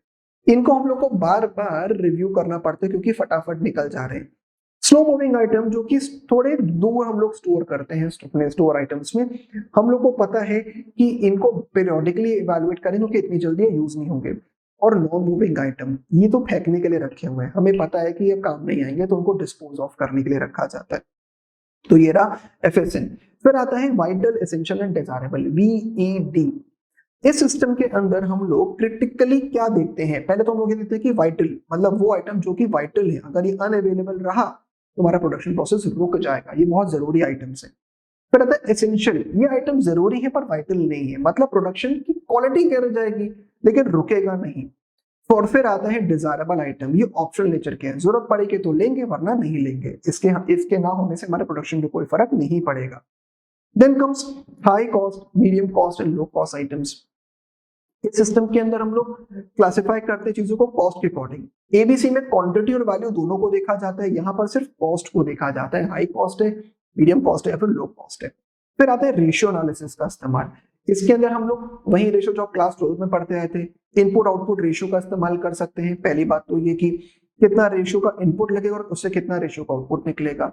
सिमिलरली बात कर सकते हैं इन्वेंट्री टर्नओवर रेशियो के बारे में, जिसके अंदर हम बात करते हैं कि कितना कॉस्ट ऑफ मटेरियल कंज्यूम्ड है, कॉस्ट ऑफ मटेरियल जो कंज्यूम हो रहा है divide by average inventory. Class 12 में आपने वाला फॉर्मूला भी पढ़ा हुआ है। तो अगर हम यहाँ पर एक क्वेश्चन पे बात करते हैं तो ओपनिंग स्टॉक, परचेज और क्लोजिंग स्टॉक अगर मुझे दिया हुआ तो मुझे करना क्या है कि सिमिलरली 2,70,000 डिवाइड बाय ओपनिंग और क्लोजिंग का एवरेज 90 और 1,10,000, 2 लाख रुपए डिवाइड बाय 2 कितना हो गया 2 लाख रुपीस या 1 लाख रुपीस एवरेज पे, तो यहाँ आ गया 2.5। ये हो गया inventory turnover ratio. Number of days कितना होल्ड करना है तो सीधा सीधा 365 डिवाइड बाय 2.5 कर देंगे, दैट इज 146 डेज, मतलब इतने दिन में इन्वेंट्री चेंज हो जाएगा। ये होता है inventory turnover ratio.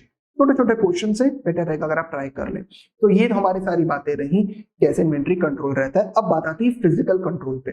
Physical control के अंदर हम लोग पहले यूज करते हैं 2 बिन सिस्टम। इस सिस्टम में बिल को 2 अलग अलग हिस्सों में डिवाइड कर दिया जाता है।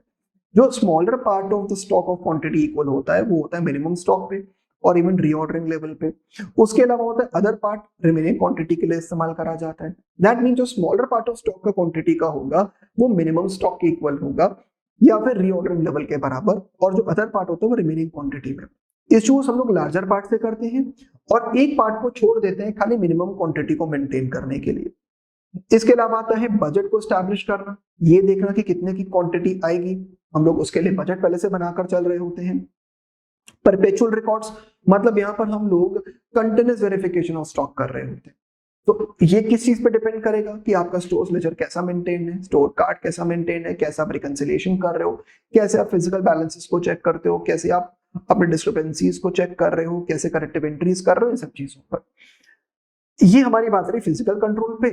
और इसके बाद आता है कंटिन्यूअस स्टॉक वेरिफिकेशन।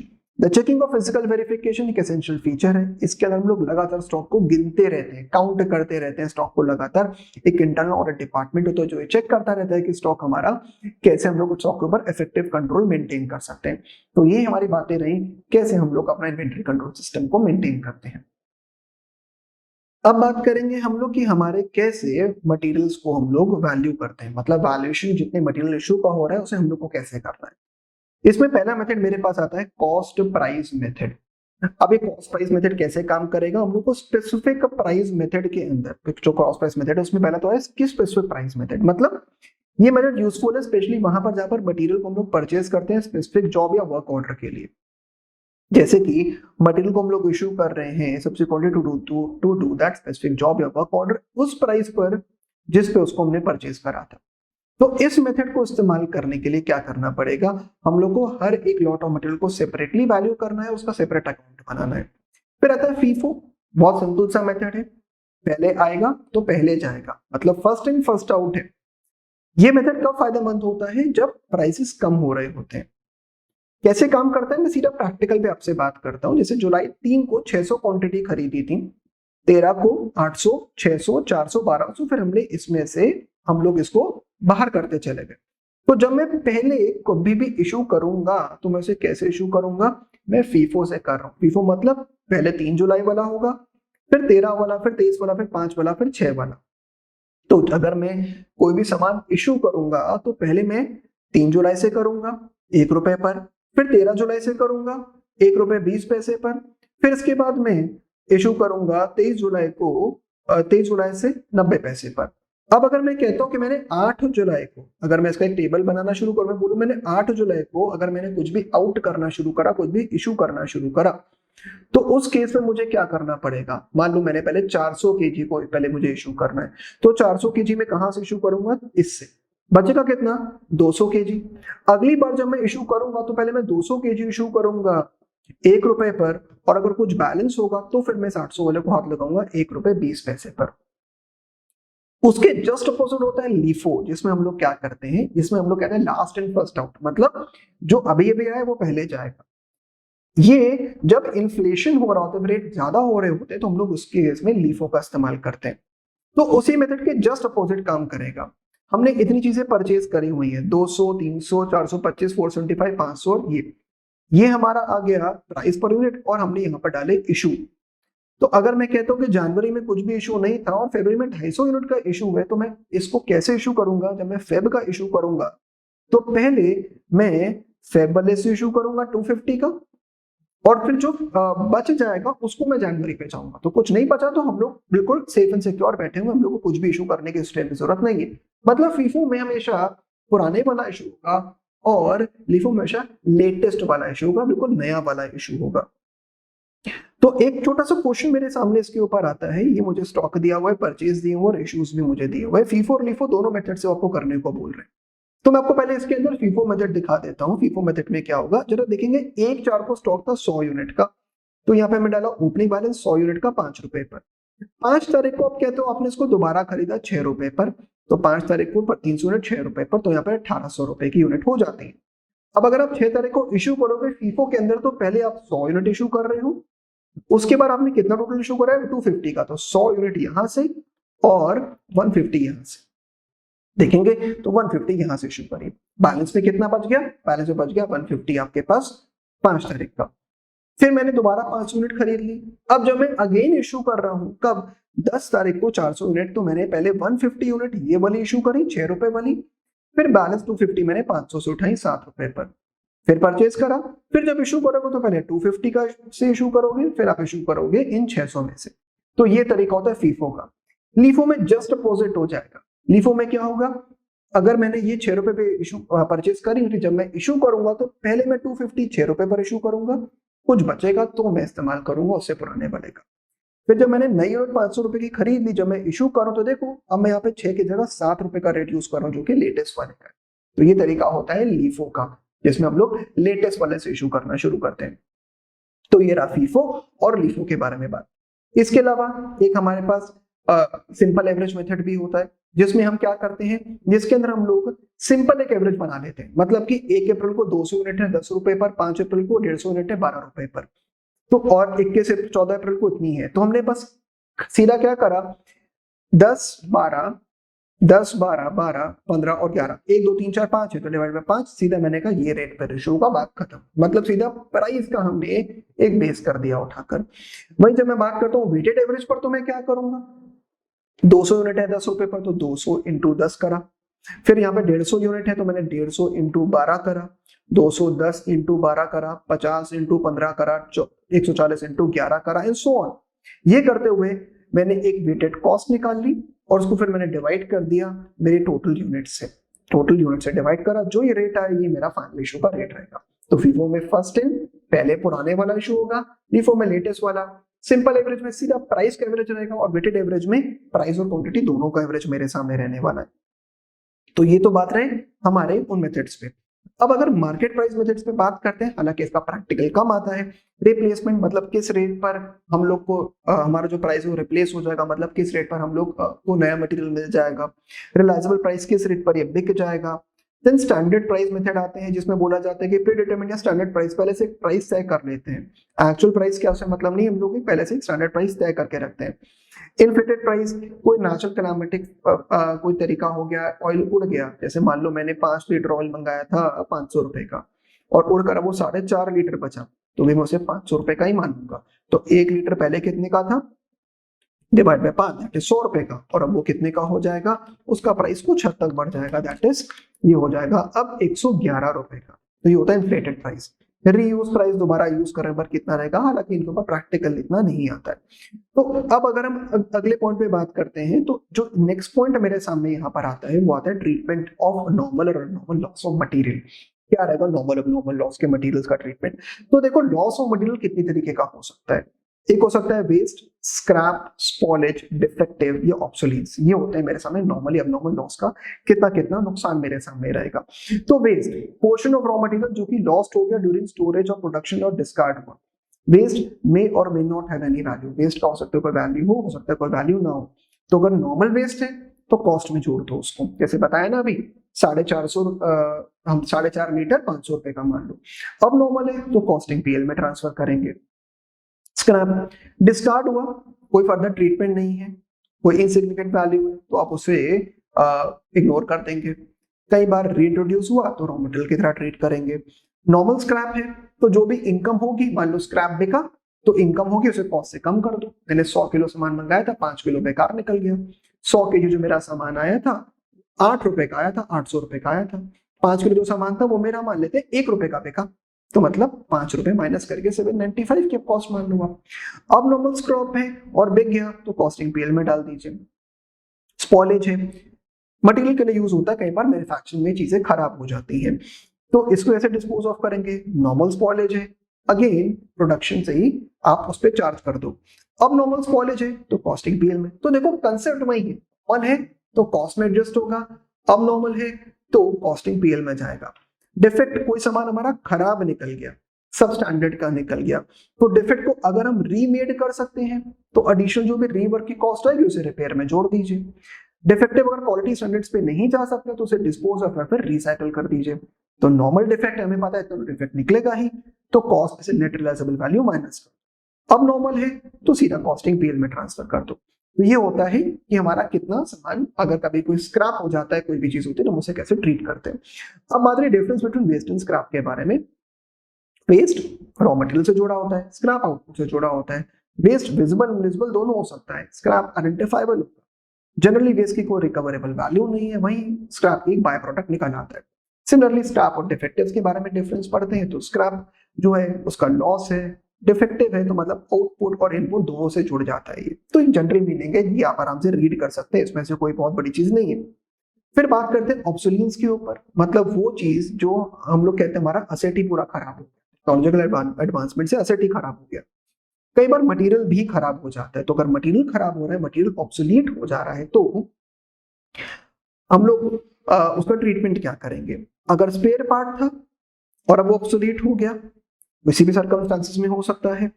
अगर मैन्युफैक्चरिंग ऑफ प्रोडक्ट में था और अब ऑब्सोलीट हो गया, या मटेरियल खुद रिप्लेस करा जा रहा है दूसरे मटेरियल से, तीनों ही केसेस में ऑब्सोलीट मटेरियल को आप टोटल लॉस मानोगे और उसको आप डिस्पोज ऑफ कर दोगे। जो भी लॉस होगा वो अबनॉर्मल माना जाएगा और ये कॉस्ट का पार्ट नहीं बनाया जाता है। तो ये बात है कि अगर ट्रीटमेंट कभी खराब हो रहा है मटेरियल का, तो उस केस में हमें क्या करना है। अगला पॉइंट आता है कंजम्पशन ऑफ मटेरियल के बारे में बात।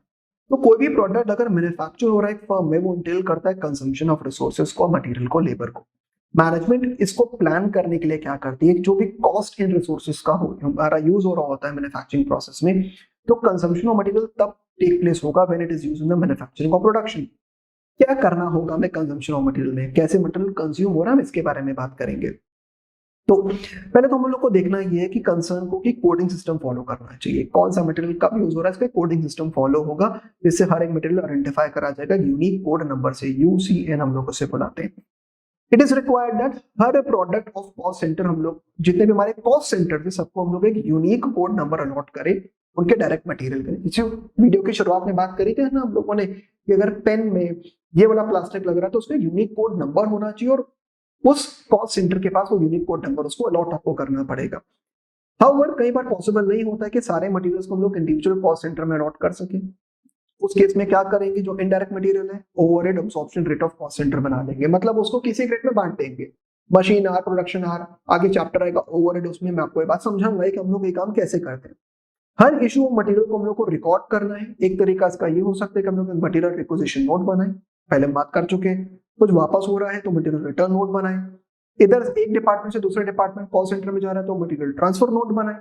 और कॉस्ट ऑफ मटेरियल को हम लोग इशू करेंगे to determine the stock valuation method use. कैसे आप कॉस्ट कैसे मेजर होगी, जैसे ऊपर जो भी स्टॉक वैल्यूएशन के तरीके पढ़े उस अकॉर्डिंग से होगी। मॉनिटर कैसे करना है, for monitoring consumption of material एक स्टोर कीपर को पीरियोडिकली उसका एनालिसिस करना पड़ेगा, उसके रिक्विजिशंस का, material return notes, material transfer note, हर चीज। तो based on this analysis material के एब्स्ट्रैक्ट या मटेरियल के इशू एनालिसिस एक शीट बनती है। हम जरा इसको एक ग्लांस में समझते हैं शीट कैसे बनती है, जरा ध्यान देंगे। मटेरियल रिक्विजिशन या ट्रांसफर नोट, अमाउंट, कौन कौन सा प्रोडक्ट गया, टोटल फॉर प्रोडक्ट और कितने इनडायरेक्ट मटेरियल चार्ज हुए। एक ऐसी शीट हमेशा बना ली जाती है। Basis for consumption entries in financial account, financial account से हमारा रिलेशन क्या रहेगा, हर मैन्युफैक्चरिंग ऑर्गेनाइजेशन को अपने मटेरियल कॉस्ट को दो पर्पस में हमेशा देखना पड़ता है, हमेशा असाइन करना पड़ता है मटेरियल कॉस्ट को दो पर्पस के लिए। पहला, firstly for external financial accounting requirement in order to allocate the material cost incurred during the period between cost of goods produced and inventory. Secondly, to provide useful information for managerial decision making requirements. मतलब एक तरफ आपको किसकी जरूरत पड़ेगी, हम लोग को हमारी फाइनेंशियल रिक्वायरमेंट्स के लिए, दूसरी तरफ मैनेजरियल डिसीजंस लेने के लिए। तो एक्सटर्नल फाइनेंशियल अकाउंटिंग रिक्वायरमेंट्स के लिए it may not be necessary to accurately trace material cost of individual product. Financial requirement के लिए जरूरी नहीं कि हम हर एक मटेरियल को पूरा ट्रेस पकड़े। कुछ प्रोडक्ट कॉस्ट ओवरस्टेट हो सकती है और अदर अंडरस्टेट भी हो सकती है, but may not matter for financial accounting purpose. जब तक कि टोटल मटेरियल कॉस्ट रिकॉर्ड हो जाती तो हमें कोई फर्क नहीं पड़ता। कंजम्पशन एंट्री से फाइनेंशियल अकाउंट में हम लोग टोटल कॉस्ट के अकॉर्डिंग करते हैं, ओपनिंग क्लोजिंग स्टॉक से एडजस्ट करके। मतलब फाइनेंशियल अकाउंटिंग मटेरियल की कॉस्टिंग को पूरी तरीके से डिटेल्ड एनालिसिस नहीं करती है, वो खाली टोटल कॉस्ट उठाती है, मटेरियल इतने का लगा, कंज्यूम इतना था, बात खत्म। वो उसके आगे और आगे पीछे कुछ नहीं देखते। मतलब कि opening stock plus purchase minus closing stock, consumption of raw material. Stock of material को कॉस्ट एनआरवी पे ले लेते हैं, जो भी लोअर होता है, हमने फाइनेंशियल अकाउंटिंग में बात पढ़ी हुई है। तो मतलब मटेरियल का जितनी भी बड़ी बड़ी बातें सारी के सारी कॉस्ट में हमेशा हम लोग कंसिडर कर रहे होते हैं। तो बच्चों ये बात रही पूरे के पूरे मटेरियल चैप्टर के बारे में। वीडियो पसंद आया तो लाइक जरूर करिएगा और आपके कोई भी डाउट हो तो कमेंट सेक्शन में हमें जरूर बताइए। वीडियो अपने दोस्तों के साथ शेयर जरूर करिए। अगर आपको वीडियो अच्छा लगा हो तो हमारे चैनल को सब्सक्राइब भी करिए। मिलते हैं अगले चैप्टर के साथ एक नए वीडियो में। Thank you.